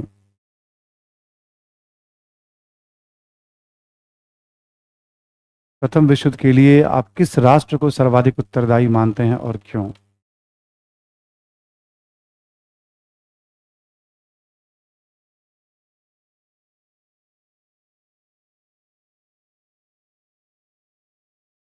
सेम पैटर्न हो गया आपका, किसी भी राष्ट्र को ले लीजिए आप, जो जो प्लेयर हैं इसमें। जैसे मुझे लेना हो तो मैं तो ब्रिटेन को लूंगा, ठीक है। मैं तो हमेशा ब्रिटेन को लूंगा क्योंकि सब समस्या के जड़ में वो बैठा हुआ है। बट इसका कोई नियम नहीं। जर्मनी को लीजिए, यूपीएससी ने जर्मनी पूछा भी है, दोनों विश्व युद्ध के लिए जर्मनी उत्तरदायी थी। जब पूछ ही लिया जर्मनी के बारे में बताइए, तब तो जर्मनी के बारे में बताएंगे आप। बताना कैसे होता है, कोशिश करना है कि सभी महत्वपूर्ण कारणों में जर्मनी को हम ले आए या ब्रिटेन को ले आए। जर्मनी उपनिवेशों की प्रतिस्पर्धा, जर्मनी प्रतिष्ठा का प्रश्न, जर्मनी गुटबंदी, जर्मनी सेराजेवो हत्याकांड। 4 महत्वपूर्ण, चारों में हमने जर्मनी को जोड़ दिया। ब्रिटेन को चारों से जोड़ देंगे हम। कोशिश करना है फिर इसमें भी कि सभी कारणों के साथ उस राष्ट्र का संबंध स्थापित। अब कैसे उत्तर लिखोगे ना, उत्तर तो तभी लिखेंगे ना जब हम सब कारणों में उस राष्ट्र को दिखाएं हम। ये एक डायरेक्शन होगा सोचने का आपका। एक आप ऐसे देख लेंगे तो ये हो गया कारणों पर सवाल। हम लोग आते हैं पेरिस सम्मेलन पे, लिखें आप। ये हो गया प्रथम विश्व युद्ध के कारणों पर प्रश्न, ठीक है। अब हम बात कर रहे हैं पेरिस सम्मेलन पे। पेरिस सम्मेलन पे और भी सवाल बनेंगे, अभी अभी क्या बनते हैं वो सब मैं लिखवा दे रहा हूं आपको जरा प्रैक्टिस के लिए, है ना। लिखें आप कि पेरिस शांति सम्मेलन,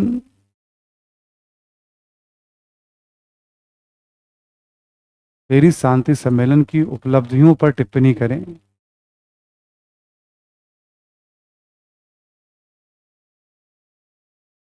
सम्मेलन की उपलब्धियों पर टिप्पणी करें, ठीक है। नेक्स्ट लिखें आप, पेरिस शांति सम्मेलन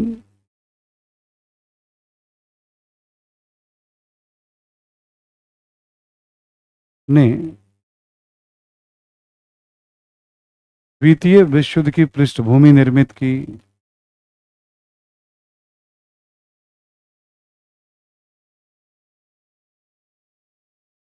पृष्ठभूमि निर्मित की, या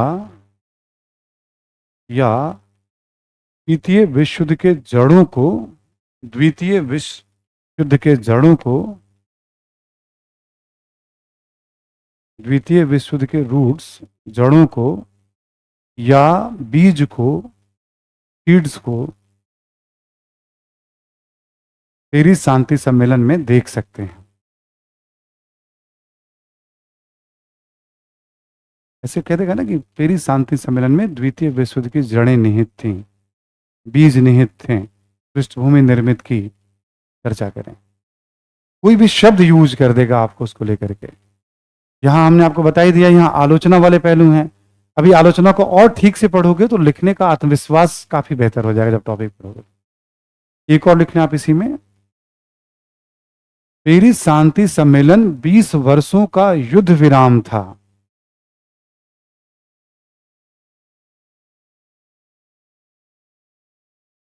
पेरिस शांति सम्मेलन 20 वर्षों का युद्ध विराम था।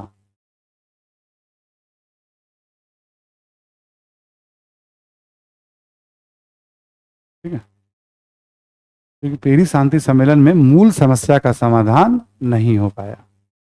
समस्या का समाधान नहीं हो पाया तो क्या हुआ फिर? जर्मनी, इटली, फ्रांस इत्यादि, जापान इत्यादि देशों में परिवर्तन, और फिर वो द्वितीय विश्व युद्ध की ओर ले गया। मूल समस्या का समाधान यहां से पकड़ना, युद्ध विराम था। चर्चा करें, टिप्पणी करें, कुछ भी कह देगा आपसे, उससे प्रश्न को मुख्य समझना है आपको, है ना। नेक्स्ट लिखें आप,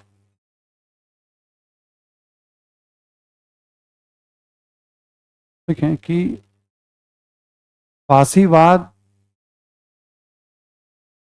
एवं नाजीवाद के जड़ों को, फासीवाद एवं नाजीवाद के जड़ों को, ये भी पढ़ा नहीं आपने इसलिए लिख नहीं पाएंगे आप इसको, बट शुरुआत हो गई है उसकी, अगला टॉपिक अभी आने वाला है ना। जड़ों को पेरिस सम्मेलन में देख सकते हैं, पेरिस शांति सम्मेलन में देख सकते हैं।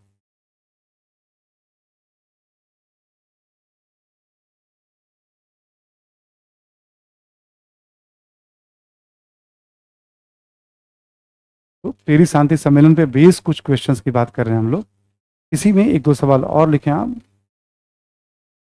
वारसाई की संधि के मुख्य प्रावधानों का उल्लेख करें, वारसाई की संधि के मुख्य प्रावधानों का उल्लेख करें, मुख्य प्रावधानों का उल्लेख करें।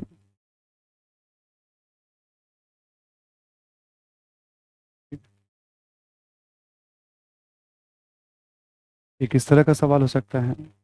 एक लिखें आप, प्रथम विश्व युद्ध के, प्रथम विश्व युद्ध के राजनीतिक परिणामों को संक्षेप में बताएं।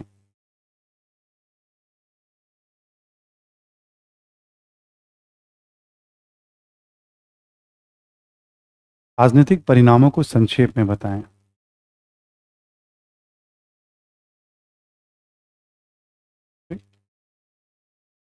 प्रथम विश्व युद्ध पे ना राजनीति में भी अलग से सवाल, जैसे कह देगा कि प्रथम विश्व युद्ध जो था राजनीतिक, यूरोप में राजतंत्र के लिए मृत्यु प्रमाण पत्र था। इसमें भी प्रश्नों को थोड़ा बहुत वो घुमाने की उनके पास स्कोप है। ठीक है, जैसे राजतंत्र चला गया ना तो वो कहाँ कहाँ चला गया उसके बारे में कुछ केंद्र में करके आपसे पूछ सकता है। तो प्रथम विश्व युद्ध में उपनिवेशों को लेकर प्रश्न आपसे पूछे जा सकते हैं। ठीक है, एक और सवाल लिखें आप, लिखें कि पेरिस शांति सम्मेलन,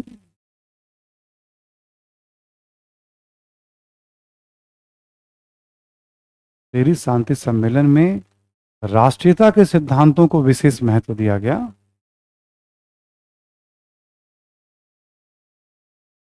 राष्ट्रीयता के सिद्धांतों को विशेष महत्व दिया गया।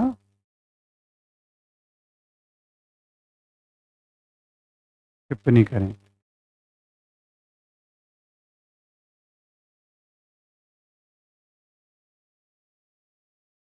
ठीक है, वही राष्ट्रवाद जो मैं आपको समझा रहा था, राष्ट्रवाद की जीत थी नहीं थी, राष्ट्रीय सीमाओं का पुनर्निर्धारण करके सवाल। तो अब ये टॉपिक के इर्द गिर्द देखोगे तो बहुत सारे सिचुएशन बन रहे हैं, है ना। लगभग डायरेक्शन आपको बता दिया गया किस किस डायरेक्शन में ये बातें जाएंगी, है ना। साम्राज्यवाद वाला टॉपिक भी बहुत इंपॉर्टेंट है, ध्यान रखिएगा। वो भी वर्ल्ड वार, जैसे उपनिवेशवाद हमने कहा ना, तो कह सकता है कि साम्राज्यवाद ना पूछ के, साम्राज्यवाद प्रथम विश्व युद्ध के लिए, दोनों विश्व युद्ध के लिए उत्तरदायी था। जैसे जर्मनी पूछा वैसे साम्राज्यवाद पूछ देगा आपसे, जो उपनिवेशवाद। तो इसलिए हमने कहा कि यूनिट है, तो एक प्रश्नों का यहाँ पे गुच्छ हमने बना दिया है, ग्रुप बना दिया हमने। ऐसे अभी एक दो बार और ग्रुप बनेंगे तो पूरे दोनों वर्ल्ड वार आपके कनेक्ट हो जाएंगे, ठीक है। अगला टॉपिक हमारा, इसको बस पहले समझना है 10-15 मिनट, फिर हम राइटिंग की तरफ आएंगे। टॉपिक है हमारा साम्राज्यवाद, मार्क्सवाद, है ना, समाजवाद, मार्क्सवाद।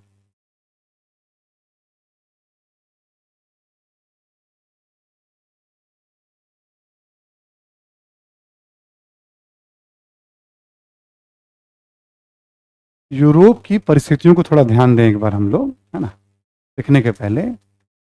आपको याद होगा, हम लोग ब्रिटेन की बात करें, हम लोग हमने क्या देखा, 1760 से लेकर 1800 के बीच में औद्योगिकरण ठीक ठीक होने लगा था। ऐसे ही हम लोग बात करें फ्रांस, बेल्जियम और हॉलैंड की बात करें हम, यहाँ हम क्या देखते हैं, 1850 तक आते आते इनकी गिनती भी औद्योगिक राष्ट्र के रूप में हो गई थी।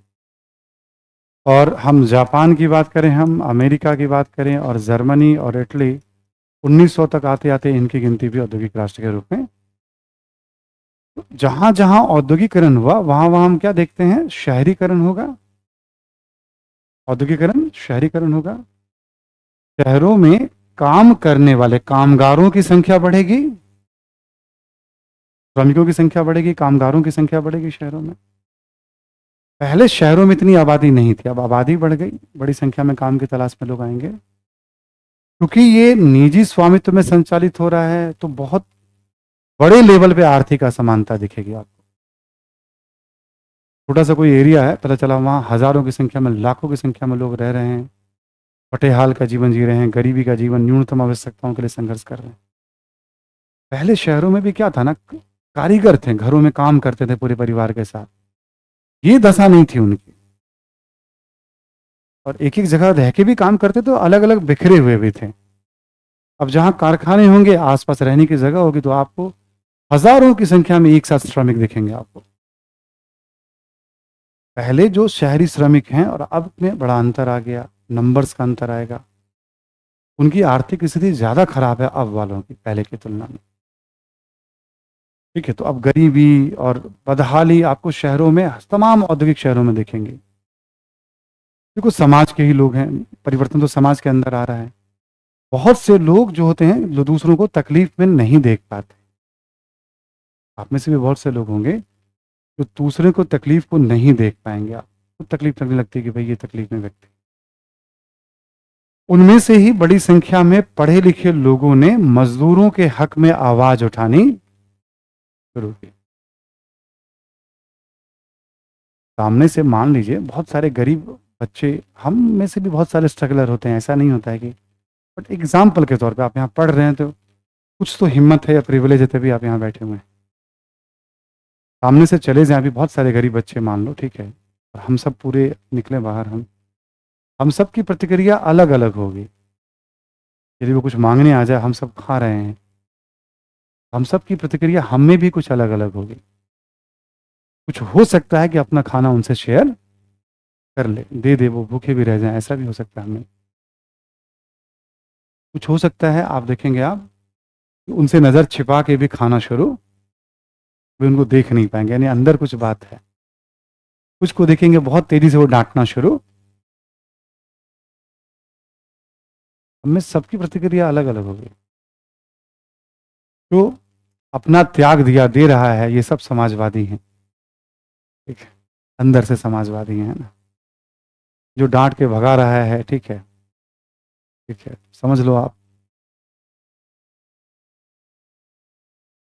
जो नजरें छिपा रहा है उसमें भी समाजवाद वाले गुण, ठीक है। कहने का मतलब है कि ऐसा नहीं है, डांटने का बहुत सारे रीजन हो सकते हैं। गैंग भी काम करता रहता है आजकल, बस आती हैं इसलिए भी लोग, हम लोग खुद भी जैसे आमतौर पे बसते हैं, क्योंकि अब ये प्रमाणित है। अभी एक बार मेरा छोटा भाई यहीं जीटीबी नगर मेट्रो के पास है ना, वो कुछ था, किसी ने बहुत वो मतलब बड़ी गरीबी वाली हालत में थी, ज़्यादा पुरानी बात नहीं है, कुछ 7-8 महीने पुरानी बात है। तो उसने अपना ग्लास ऐसे नीचे किया और उसको मतलब कुछ दे रहा था वो, ठीक है।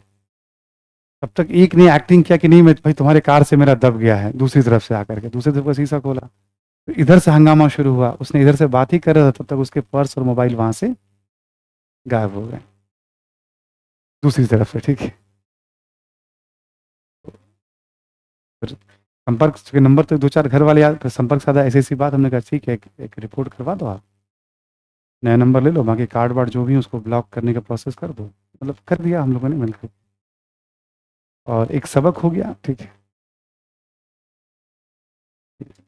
फिर जानने वाले कुछ स्टूडेंट वगैरह ही हैं जो यहाँ तैयारी करते रहे हैं, तो और पुलिस में भी है, तो उनसे पूछा, तब उन्होंने पूरे प्रमाण के साथ बताया कि भाई देखिए यहाँ एक गैंग चल, मतलब बहुत सारा गैंग है, ये गैंग आता है, फिर लोगों को उतार देते हैं, फिर गाड़ी आती है सबको लेकर कलेक्शन, मतलब पूरा एक गैंग चलता है। तो आप मदद करना है तो अपने तरीके से मदद करिए, राह चलते किसी को मदद करना रिस्की है बहुत। अब इसमें पता चला कि जो मदद करना चाह रहा है वो भी नहीं कर रहा है, ठीक है, वो भी डर रहा है, क्योंकि वो घटना सिखा जाती है ना, मतलब ये तो प्रत्यक्ष घर वाली घटना हो गई। अब इसके पहले थोड़ा अलग तरह का सिस्टम रहता था कि नहीं, ठीक है, अब वो सिस्टम ही चेंज हो गया। अब भाई खतरा है इसमें, तो कुछ भी हो सकता है, मतलब आप जबरदस्ती करेंगे, जब गैंग ही है तो स्टैबिंग वगैरह भी कर देते हैं। आप कभी भी आप लोग भी सबक लीजिएगा, अपराध वगैरह हर शहर में है, दिल्ली में भी छोटे मोटे बड़े क्राइम है। कभी भी कोई ऐसी नौबत आ जाए तो फोर्सफुली बहादुरी मत दिखाइएगा, कोई मोबाइल स्नैचर हो, पुलिस को संपर्क करिए, वो एक अलग बात है। यदि आप घिर गए हैं तो मेरा सुझाव है कि बहादुरी मत दिखाइएगा, आप ठीक रहिएगा, सब कुछ ठीक रहेगा, है ना, ठीक है। ये एक प्रैक्टिकल सुझाव, उससे मैं अभी मैं बताता हूँ इसको मैं भी, है ना। वो बहुत प्लान्ड वे में ना, आप प्लान्ड वे में नहीं है ना, आप अपराधी है ना, आपका वो काम है। हाँ, पब्लिक प्लेस वगैरह में है, अलर्ट रहिएगा, आते जाते भी अलर्ट रहिएगा, ठीक है, तब कोई समस्या नहीं होती है। खैर, समाजवाद की बात करें तो हम लोग, तो देखो उसमें क्या होता है कि अब लोगों का जुड़ाव होने लगा। अभी क्या होगा, ब्रिटेन में कुछ पढ़े लिखे लोग आवाज उठाना शुरू करेंगे, मजदूरों के मुद्दे को उठाएंगे, यहां पे भी मजदूरों के मुद्दे को उठाया जाएगा, ठीक। हम क्या देखेंगे मोटे तौर पे, आप देखोगे, ऐसे डेट मैं अपने हिसाब से दे रहा हूं, 1800 से 1850 के बीच में इन देशों में मजदूरों के मुद्दे को उठाया जाएगा, अखबारों में, ठीक है, सरकार के सामने उठाया जाएगा, चर्चा होनी शुरू हो जाएगी इन देशों। ये प्रारंभिक चरण है समाजवाद का। ये क्या कहलाता है, प्रारंभिक चरण, ठीक। इसके लिए अलग अलग नाम भी यूज किया जाता है, काल्पनिक समाजवादी या यूटोपियन सोशलिस्ट। तो आप सोशलिस्ट और मार्क्सिस्ट वर्ड से परिचित तो हुई मॉडर्न इंडिया में, मैं रिपीट कर दूंगा यहाँ पे भी एक बार सारे शब्दों को जो डेफिनेशन वहां बताए थे। इनके लिए शब्द यूज किया जाता है, प्रारंभिक समाजवादी, काल्पनिक समाजवादी, है ना। कि ये जो समाधान बताएंगे ना, उससे एक्चुअल में समाधान नहीं होगा, ठीक है। तो इनके लिए किताबों में कहा जाता है प्रारंभिक सोशलिस्ट, ठीक है। इसमें साइमन है, फोरियर हैं, लुई ब्ला हैं, ठीक है, रॉबर्ट ओवन हैं ब्रिटेन के, ये सब अभी थोड़ा हम लोग लिखेंगे भी कुछ कुछ उनके बारे में, एक दो लाइन। इससे मजदूरों के जीवन में कोई प्रभाव नहीं आया। अब 1850 का मतलब क्या, 89 की क्रांति हो चुकी है, 1830 की क्रांति हो चुकी है, 1848 की क्रांति, तीन क्रांतियां, चूंकि मसला भी यूरोप का है, राजनीतिक परिवर्तन भी यूरोप में, औद्योगिक परिवर्तन भी यूरोप में, पश्चिम यूरोप से सब शुरू हो रहा है। पश्चिम यूरोप पुनर्जागरण, पश्चिम यूरोप धर्म सुधार, पश्चिम यूरोप प्रबोधन, पश्चिम यूरोप भौगोलिक खोज, पश्चिम यूरोप क्रांतियां, पश्चिम यूरोप औद्योगिक क्रांति। अब देखिए उठा करके सारा चेन पश्चिम यूरोप से ही चल रहा है पूरा। हर 89 की क्रांति में, 30 और 48, तीनों क्रांतियों में मजदूरों की बड़ी भूमिका होगी, लेकिन किसी क्रांति के बाद मजदूरों को न्याय नहीं मिलेगा, केवल जैकोबिन की बात छोड़ दे तो। जैकोबिन के समय आपको याद होगा, न्यूनतम मजदूरी तय कर दी गई, आवश्यक वस्तुओं की अधिकतम कीमतें तय कर दी गई, जैकोबिन का नाम सुना ना? कितने लोगों ने नाम सुना जैकोबिन का? पूरा क्लास सुना है। जैकोबिन के बारे में कुछ पूछूं, कितने लोग बताएंगे?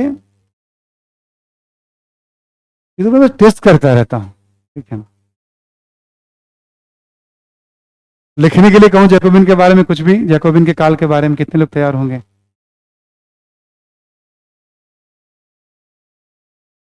गुड। बाकी लोग जो हाथ नहीं उठा रहे, दूसरों को देखिएगा कौन कौन हाथ उठा रहे हैं, ठीक है। और आप नहीं उठा रहे तो घर में सोचिएगा कि हम क्यों नहीं उठा रहे हैं, फिर बोलेंगे मुझे याद ही नहीं होता है। ये कोई बात होती है? घर में बैठ करके आपको पढ़ना है, कैसे याद नहीं होगा? फिर जीवन में क्या करेंगे जब पढ़ेंगे भी नहीं तो? ये सबसे आसान, खेती कर लोगे, ये सबसे आसान काम है, ये ध्यान रखिएगा। इसके बाद इससे आसान काम है बकरी चराना। भैंस, मतलब भैंस में रिस्क नहीं होता है। बकरी और भैंस, गाय में रिस्क है, गाय जो होता है थोड़ा बहुत सिंग विंग। भैंस ठीक है मतलब चराना, मैं अपने अनुभव से बता रहा हूं, ठीक है।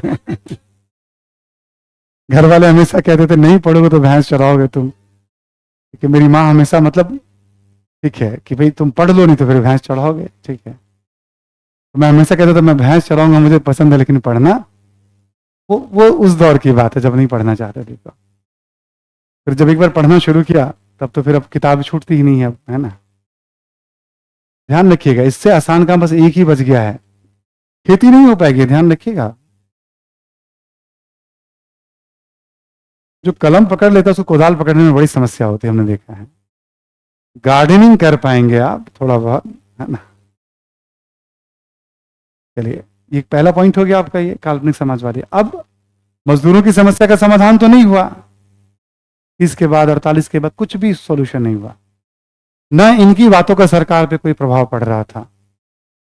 तो 1850 से मान के चलो मोटे तौर पे 80 या 90 कर लो, आप देखोगे दो धाराएं दिखेंगे आपको, एक तरफ दिखेगा आपको मार्क्सवाद या साम्यवाद, और एक तरफ आपको दिखेगा समाजवाद।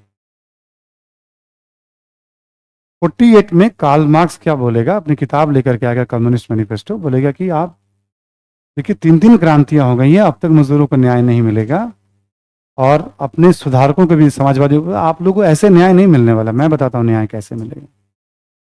वो तरीका बताएगा, पूरा मॉडल, कि अन्याय क्यों होता है गरीबों के साथ, और हमेशा के लिए इनको अन्याय से मुक्ति, हमारे रास्ते पे चलिए। क्योंकि उसकी बातों में लॉजिक था और परिस्थितियों के अनुकूल थे उसकी बात, हम देखेंगे अभी हम। तो जो जो लोग चाहते थे कि मजदूरों का भला हो, बहुत तेजी से उनका जुड़ाव उसकी बातों की तरफ, और सभी औद्योगिक देश में मार्क्सवाद, कार्ल मार्क्स के फॉलोअर बढ़ने लगेंगे। जितने भी औद्योगिक देश हैं, ये समस्या कहाँ आएगी औद्योगिक देश में, ठीक, तो वहां उसकी संख्या बढ़ने लगेगी। और वो उग्र हैं, छोटे मोटे लेवल पे कारखानों में तोड़ फोड़ करो, हड़ताल करो, काम करने मत दो, जला दो मशीनों को, मतलब इस तरह की बात। बड़े लेवल पे है कि हमें राज्य पे कब्जा कर लेना, सरकार हम चलाएंगे, तब जा करके फिर सबको न्याय मिल पाएगा। हमें मजदूरों को संगठित करना है, ट्रेंड करना है, और सही मौका देते ही राज्य पे कब्जा। राज्य पैसे वाले चलाते हैं, और पैसे वाले कभी गरीबों को न्याय, सिंपल सा फॉर्मूला था, उसी को ही अलग अलग नामों से उसने बताया। 10-20 साल तो बहुत जबरदस्त चलने लगा पिक्चर इसका, और ब्रिटेन फ्रांस वगैरह में लेबर रिफॉर्म होने भी शुरू हो गए। पहले वाला हिंसा की बात कर नहीं रहा था तो सरकार सुन नहीं रही थी, पूंजीपति सुन नहीं रहे थे, इसने मारपीट की बात कही, सरकार भी सुनने लगी, पूंजीपति भी सुनने लगे, और रिफॉर्म शुरू हो गए। बिस्मार्क कहता था मैं सच्चा समाजवादी हूं, वो भी एंट्री मारेगा इसमें। इस सारी बातों में ना क्या करिएगा, यूरोप को आप एक राष्ट्र समझ के पढ़िएगा, जर्मनी को एक प्रांत, जैसे कैसे अपने यहाँ अलग अलग राज्य हैं। किसी को समझने में कठिनाई तो ऐसे समझ लीजिए आप कि पश्चिम यूरोप एक राष्ट्र है, और उसके ये सब प्रांत हैं, और इन विचारों को लेकर के वहां स्ट्रगल, ऐसे देखिएगा। जैसे अपने यहाँ यूपी हरियाणा और ये सब हैं, वैसे मान लीजिएगा आप। तो और तेजी से जिनको कठिनाई होती हो राष्ट्रों के बारे में, तो ऐसे समझ लीजिए आप, पश्चिम यूरोप एक राष्ट्र है, उसके बहुत सारे प्रांत हैं, ब्रिटेन, फ्रांस, जर्मनी। हालांकि बुरा लगेगा ब्रिटेन वालों को कि हमें प्रांत बता रहे हैं ये लोग, ठीक है। और देखिए एक बदलाव शुरू हुआ, वो बदलाव अलग अलग प्रांतों में कब कब कैसे कैसे हो रहा है। उन बच्चों के लिए जिनको कठिनाई होती हो अलग अलग राष्ट्रों के बारे में समझने। कुछ लोगों को लगेगा कि नहीं, हम तो मतलब हमारी संख्या ठीक ठाक है, हम आंदोलन करते हैं, मजदूरों को वोटिंग राइट मिल जाए, हम चुनाव जीत करके आ जाएंगे हम, और फिर लोकतांत्रिक तरीके से हम सामाजिक आर्थिक न्याय के लिए काम करेंगे। ये समाजवादी थे। कुछ लोग मार्क्स से अलग संशोधन, 50 से 80 के बीच में एक्चुअल दो धाराएं निकलेंगी समाजवाद की, एक मार्क्सवादी धारा निकलेगी और एक समाज, ठीक है। हर औद्योगिक में आपको दोनों दिखेंगे, आप ब्रिटेन में भी दोनों दिखेंगे आपको, फ्रांस में भी दोनों दिखेंगे आपको, हॉलैंड, बेल्जियम, जर्मनी, सब जगह आपको दोनों धाराएं दिखेंगी। भारत में भी दोनों धाराएं थी ना, हमने राष्ट्रीय आंदोलन में दोनों धाराओं की बात की थी। जहां जहां औद्योगिकरण होगा वहां दोनों धाराएं दिखेंगी आपको, ठीक। इम्पैक्ट भी दिखेगा इसका। अब कार्ल मार्क्स क्या कहेगा, बोले कि जितने भी औद्योगिक देश हैं ना, मजदूरों की समस्याएं एक जैसी, ट्रेनिंग उनको दे ही रहे हैं कैसे क्रांति करनी है। फिर एक संगठन बना लेंगे 1864 में, पहली बार 1864 में, उसका नाम होगा कम्युनिस्ट इंटरनेशनल, कॉमिनटर्न। पहली बार संस्था बनेगी, उसके मेंबर बनेंगे। अब वो क्या, कोई ब्रिटेन का एरिया देख रहा है, कोई फ्रांस का एरिया देख रहा है, क्योंकि हर जगह मजदूरों की समस्याएं एक जैसी, सबको कोऑर्डिनेट करो। क्रांति सभी औद्योगिक देशों में होगी, क्योंकि औद्योगिकरण पूरी दुनिया में जाएगा, इसलिए पूरे विश्व में क्रांति होगी। मार्क्स कहता था कि औद्योगिकरण से दुनिया पीछे जा ही नहीं सकती है। औद्योगिकरण पूरी दुनिया में जाएगा तो हर देश में मजदूरों की समस्याएं होंगी, तो हर देश में क्रांति होगी, और एक समय ऐसा आएगा कि पूरी दुनिया में साम्यवादी क्रांति, साम्यवादी व्यवस्था स्थापित हो जाएगी। मार्क्स का अपना मॉडल था कि कैसे शासन करना है, वो हम बताएंगे आपको पढ़ने के दौरान। कुछ लोग बोलेंगे नहीं इसमें हिंसा बहुत है, सब इतनी जरूरत ही नहीं है, संख्या ठीक ठाक है। हमारा लक्ष्य क्या है, अन्याय खत्म हो, इनका जीवन बेहतर हो। लक्ष्य थोड़ी कि हिंसा हो, हमें दबाव बनाना चाहिए, और दबाव बना करके हम सुधार। दो धाराएं निकलेंगी सभी देश में। मार्क्सवादियों में हिंसा की बात है तो संख्या कम होगी, बट अनुशासित होंगे, समर्पित होंगे, और इनमें बेहतर कोऑर्डिनेशन होगा। सोचो, ब्रिटेन के मार्क्सवादी भारत के मार्क्सवादियों को ट्रेंड करने भारत आते थे, क्या भाईचारा है इनके बीच में। और 1929 के मेरठ षड्यंत्र केस में स्प्राट, ब्रैडले और हचिनसन,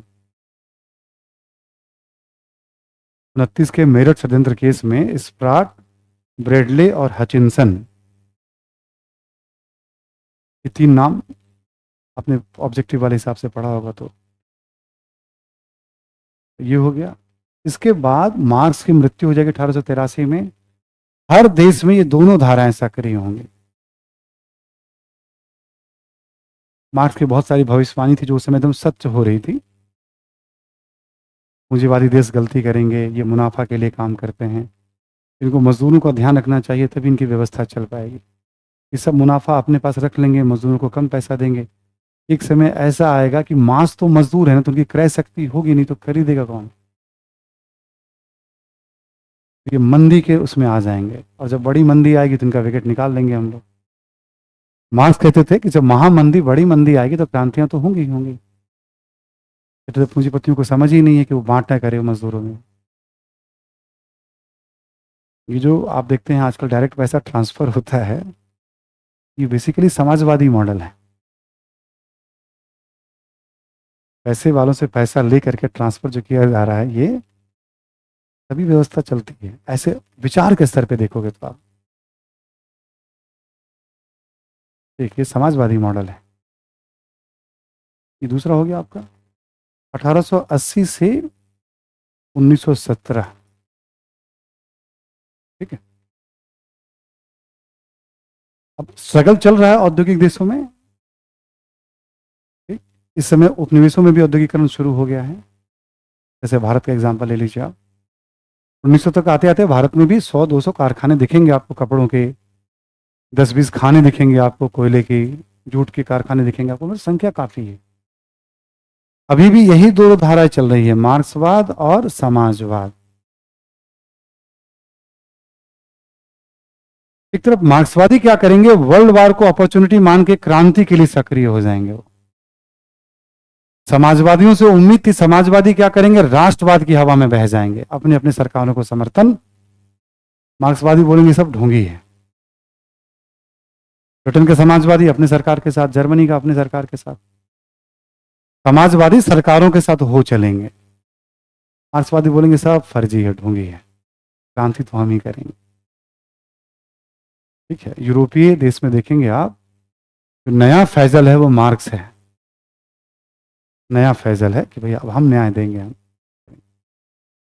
इसी में क्या होगा, यूएसएसआर में मार्क्सवादी क्रांति हो जाएगी, यूएसएसआर में मार्क्सवादी क्रांति हो जाएगी। अगली व्यवस्था क्या है हमारी, 1917 से 1945। फिर चलेगा दोनों मॉडल, एक मार्क्सवादी मॉडल चलेगा और एक समाजवादी मॉडल चलेगा दुनिया के तमाम देशों में। भारत में भी ये मॉडल चल रहा है इस समय 17 से 45 के बीच में। इसी बीच में भारत में वामपंथ आया है, आपने मॉडर्न इंडिया आप याद करिएगा, ठीक। इसी बीच में भारत में भी वामपंथ आया है 17 से 45 के बीच में। वैसे में बड़ी घटना क्या होगी, 17 की रूसी क्रांति जो हम पढ़ेंगे आगे। अभी तक क्या था, संगठन था, समर्थक थे, यूनियन था, संघर्ष हो रहा था। अब क्या हुआ, एक बहुत बड़े राष्ट्र पे मार्क्सवादियों का कब्जा। अब मार्क्स के विचारों को प्रयोग के स्तर पे लाया जाएगा। मार्क्स कहते थे राजनीति ऐसी होगी और अर्थव्यवस्था ऐसी होगी। पहली बार ये विचारधारा प्रयोग के स्तर पे, राजनीति कैसी होगी, कहते थे एक पार्टी की सरकार होगी, चुनाव जरूरत नहीं है, संविधान में लिख दो एक पार्टी की सरकार होगी, अभिव्यक्ति की आजादी बिल्कुल नहीं चाहिए, लोगों को रोटी कपड़ा मकान चाहिए। तो मार्क्सवाद का अपना राजनीतिक मॉडल है जो रूस में पहली बार लागू, उसके बाद चीन में लागू होगा वो मॉडल। मार्क्सवाद का अपना आर्थिक मॉडल है कि निजी स्वामित्व में नहीं, आपको याद होगा औद्योगिकरण के दो मॉडल बताए थे हमने, पूंजीवादी और समाजवादी या मार्क्सवादी। सब कुछ राज्य के द्वारा संचालित होगा, सामाजिक आर्थिक न्याय के लिए होगा, प्रतिस्पर्धा नहीं होगी, आवश्यकता को देखकर उत्पादन होगा। आप शुरू में याद करिएगा, आप जब औद्योगिकरण की क्लास शुरुआत की थी हमने तो बताया था आपको, एक मॉडल तो चल ही रहा है, दूसरे मॉडल पे पहली बार प्रयोग होगा रूसी क्रांति। अब तक तो विचार पे था, किताबों पे था, अखबारों में था वो मॉडल औद्योगिक देशों में, पहली बार उसको व्यवहार में उतारा जाएगा रसिया में, कुछ हद तक लेनिन के द्वारा, लेनिन के बाद स्टालिन के द्वारा बड़े पैमाने पर उसको इंप्लीमेंट। ये भी एक तरह का तानाशाही मॉडल है, और ये कहते हैं कि हम बड़े उद्देश्य के लिए, सामाजिक आर्थिक न्याय के लिए कर रहे हैं। अभी क्या होगा, 45 तक आते आते, सेकेंड वर्ल्ड वॉर तक आते आते यूएसएसआर इतना हो जाएगा, महामंदी का इतना भी प्रभाव नहीं होगा। क्यों, अनावश्यक उत्पादन नहीं था वहां पे। और वर्ल्ड वार में हिटलर के हार का सबसे महत्वपूर्ण कारण बनने वाला है स्टालिन या यूएसएसआर। पूंजीवादी देश एकदम से सरप्राइज हो जाएंगे कि इतना मजबूत, वो भी 20-25 वर्षों के भीतर। उसके बाद स्टालिन खुल के कहना शुरू करेगा कि भाई देखो, गुरु ने बोला हमारा लक्ष्य पूरी दुनिया में साम्यवादी क्रांति, और पूंजीवाद और साम्यवाद में टकराव है, और पूंजीवाद का जाना निश्चित है, पतन निश्चित है। ये सब कारणों से, बहुत सारे कारणों से 1945 से 91 की दुनिया जो है, कोल्ड वॉर की दुनिया, बेसिकली तो विचारधारा पे ही तो है। एक तरफ मार्क्सवादी हैं, दूसरी तरफ उदारवादी हैं, पूंजीवादी हैं। ये फिर विचारधारा शीत युद्ध का रूप धारण कर लेगा ये जो बदलाव। 91 में विघटन होगा यूएसएसआर का, मार्क्सवादी व्यवस्था पे ही सवाल उठेंगे, विचारधारा बहुत कमजोर हो जाएगी। चीन राजनैतिक रूप से मार्क्सवादी या आर्थिक रूप से नहीं, आर्थिक रूप से वो पूंजीवादी है। और चीन बहुत समझदार था इस मामले में, 1978-79 में उसने पूंजीवाद के रास्ते को अपना लिया। पढ़ना है हमें, आगे पढ़ने वाले हैं हम लोग, ये सब पढ़ने वाले हैं हम लोग। ठीक।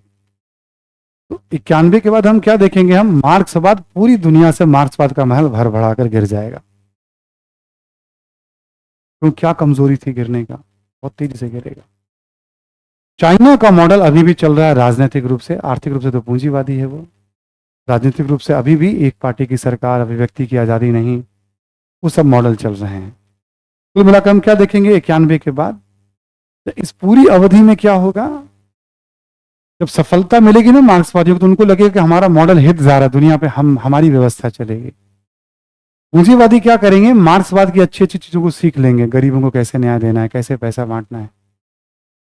पूंजीवाद क्या हो जाएगा, कल्याणकारी राज्य बन जाएगा मार्क्सवाद के दबाव में। वो सब पढ़ने वाले हैं। पूंजीवाद फ्लेक्सिबल था, तो उसने अडॉप्ट कर लिया अच्छी अच्छी चीजों को। मार्क्सवाद रिजिड था, विकेट गिर जाएगा। थोड़ा इसी में हम पढ़ेंगे, हम मार्क्सवाद में और चाइना के माओ में एक रिफ्ट पैदा होगा, रसिया में। और उसके बाद हम क्या देखते हैं, चीन में, नेपाल में, भारत में, इन सब देशों में माओवादी हैं, मार्क्सवादी वो भी, माओ के नाम पे उनको माओवादी। एक अंतर क्या होता है, कार्ल मार्क्स औद्योगिक श्रमिकों की बात करते थे, और माओ जो हैं भूमिहीन किसानों की बात करते थे। भारत में उतना औद्योगिकरण तो हुआ नहीं था, भारत में भूमिहीन किसान ज्यादा थे, नेपाल में भूमिहीन किसान ज्यादा हैं। फिर एक ऐसे करके देखोगे तो माओवाद की बात होगी। 91 से 24 के बीच में ये जो उदारीकरण का फेज है भारत में भी देखोगे आप, इस समय मार्क्सवाद अब काफी कमजोर है। ये नहीं कह सकते कि अंतिम सांसें गिन रहा है, अभी ऐसा नहीं कहा जा सकता है। ठीक ठाक इनके कैडर हैं अभी भी, लेकिन बहुत कमजोर हुआ। तो क्यों कमजोर हुआ, कुछ तो हिस्टोरिकल रीजन है कमजोर होने के, बहुत सारे प्रैक्टिकल रीजन भी है। अखबारों में देखोगे आप, प्रायः लेख चुनाव के बाद आता है, मार्क्सवादियों को तो कहीं पता ही नहीं चल पा रहा है भारत में।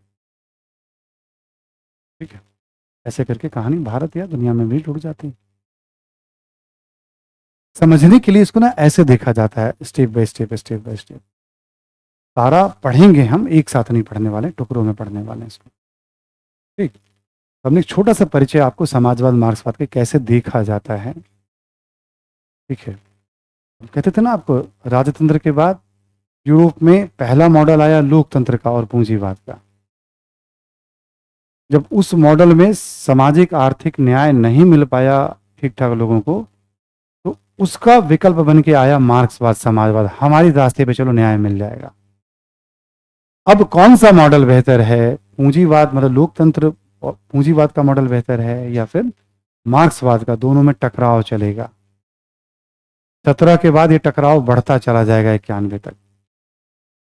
91 में फिर क्या होगा, लोकतंत्र फिर जीत जाएगा वहां पे भी।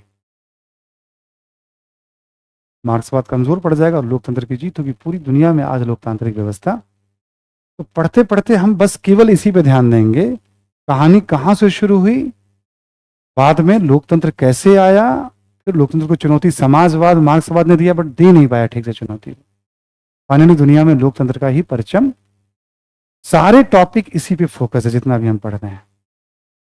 पूंजीवाद का अच्छा चेहरा, साम्राज्यवाद विकृत चेहरा है पूंजीवाद का। जो उपनिवेशवाद हमने पढ़ा वो पूंजीवाद का घिनौना रूप है, विकृत चेहरा है। पढ़े इसी थीम पे रहे हर चीज को हम लोग।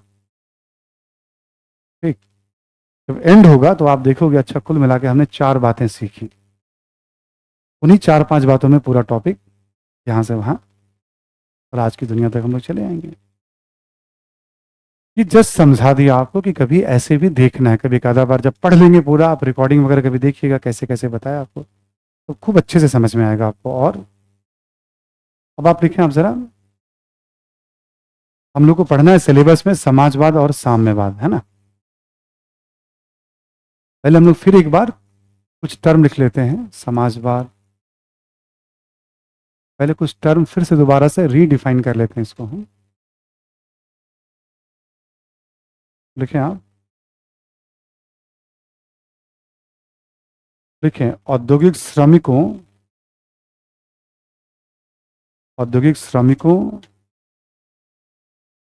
तथा वंचित तबकों के तथा वंचित तबकों के वर्ग के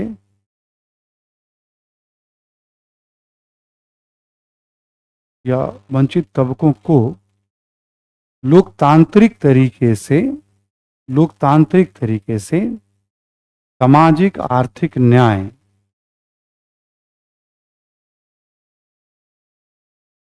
आर्थिक न्याय दिलाने पर बल देने वाली विचारधारा।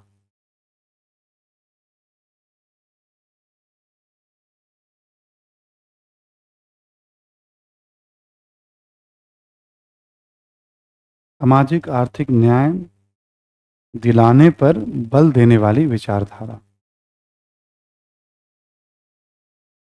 ठीक है, समाजवाद हो गया आपका। अगला लिखा मार्क्सवाद।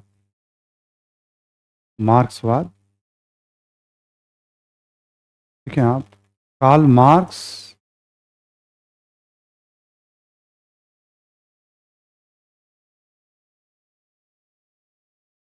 एंजल्स या एंगल्स है ना, जो ग दोनों लिखा रहता है।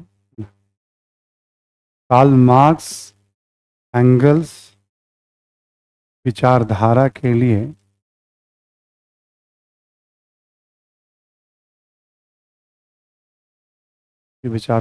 लिए मार्क्सवाद शब्द का प्रयोग किया जाता है। विचारधारा के लिए मार्क्सवाद शब्द का प्रयोग किया जाता है।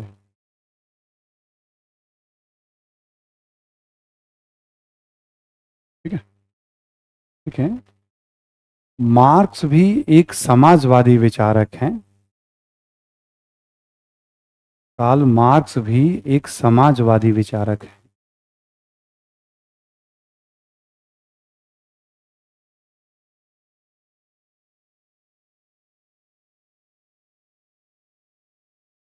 एक समाजवादी विचारक है।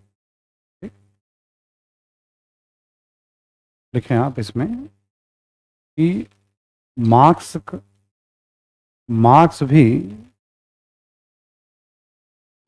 भी श्रमिकों एवं वंचित तबकों मार्क्स भी श्रमिकों एवं एक बैग तुम्हारा बच गया ना। श्रमिकों एवं वंचित तबकों के सामाजिक आर्थिक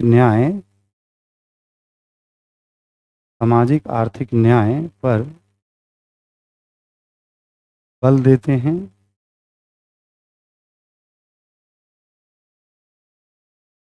हैं। लेकिन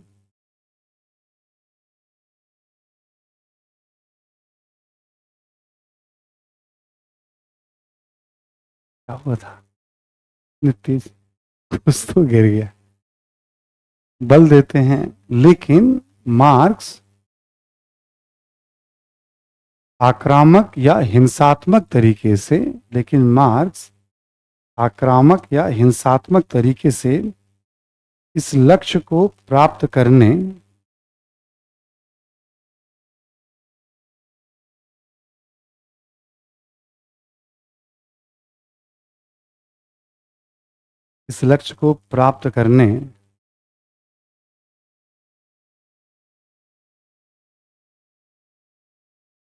के लिए प्रयास करते हैं।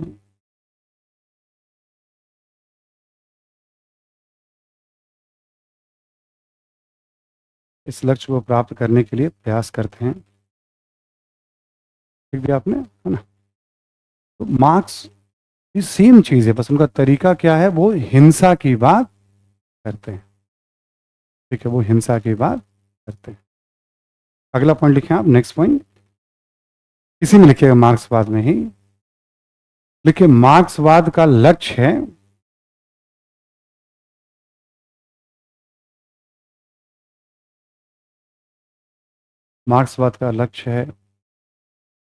वर्ग विहीन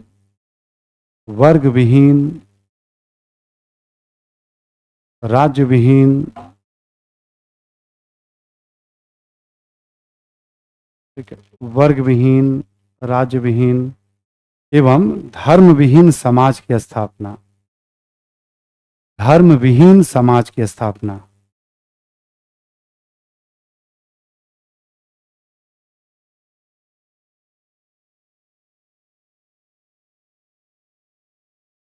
ठीक है, देखें इस अवस्था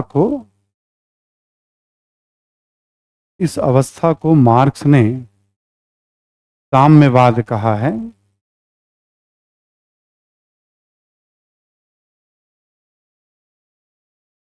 इस अवस्था को मार्क्स ने साम्यवाद कहा है। देखो साम्यवाद क्या है? मार्क्सवाद का लक्ष्य है कि हम एक बार सत्ता में आ जाएंगे तो हमें इस प्रकार से काम करना है, ठीक है, सत्ता में आने के बाद ऐसे काम करना है कि न तो राज्य की जरूरत पड़ेगी, अराजकता वाली बात एक तरह से हो जाती है, न धर्म की जरूरत पड़ेगी, न अलग अलग वर्गों की जरूरत। धर्म को अफीम कहते थे मार्क्स, हम देखेंगे हम। तो मार्क्सवाद क्या है पहले बताया हमने, मार्क्सवाद ही साम्यवाद है, उसका लक्ष्य है ये। इसी में एक पॉइंट और लिख लें आप,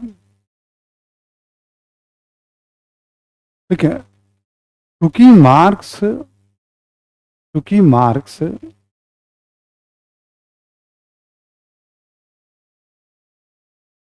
इस पूरी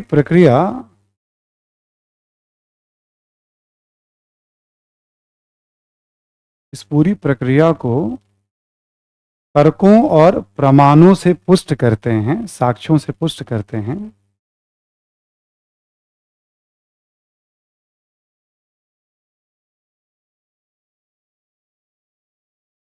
तर्कों और प्रमाणों से पुष्ट करते हैं कि नहीं ऐसा होगा, एक समय ऐसा आएगा, क्रांति होगी, फिर ऐसा होगा, इन सबको प्रमाणों से पुष्ट करते हैं। इसलिए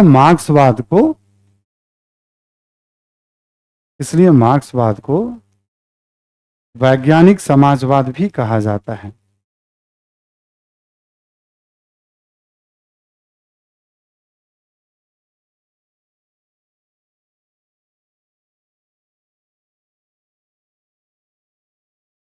वैज्ञानिक समाजवाद भी। अब अभी क्या क्या देखा हमने मार्क्सवाद में? समाजवाद का ही एक रूप है नंबर 1, तो मार्क्सवाद क्यों कहते हैं नंबर 2, इसे साम्यवाद कहते हैं नंबर 3, और इसे वैज्ञानिक समाजवाद भी कहते हैं नंबर 4। एक ही चीज है जो घुमा करके सारी बातें। दोनों का लक्ष्य क्या है? सामाजिक आर्थिक न्याय। बस एक कह रहा लोकतांत्रिक और एक कह रहा आक्रामक। ठीक, तो चर्चा को मैं आगे कंटिन्यू करूंगा कल, आज मैं यहीं रोक रहा हूं। एक आधा सवाल है किसी स्टूडेंट के आप में से? जिनका भी होगा आप मुझसे मिल लीजिएगा एक बार, ठीक है ना? ये जिनका भी होगा मुझसे मिल लीजिएगा एक बार। ये क्वेश्चन तो बता ही दिया हमने, और एक आपने से पूछा है साइक पीकॉट समझौता करके, तो ये क्यों पूछा आपने? जिनका भी है बताइए मुझे एक बार, आप कहां पढ़ा आपने?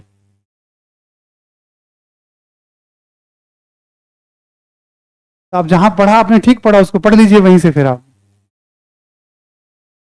देखो हम तो तथ्यों से दूर चल रहे हैं ना हम। यदि आपने पढ़ लिया तो आप उसको पढ़ लीजिए वहीं से।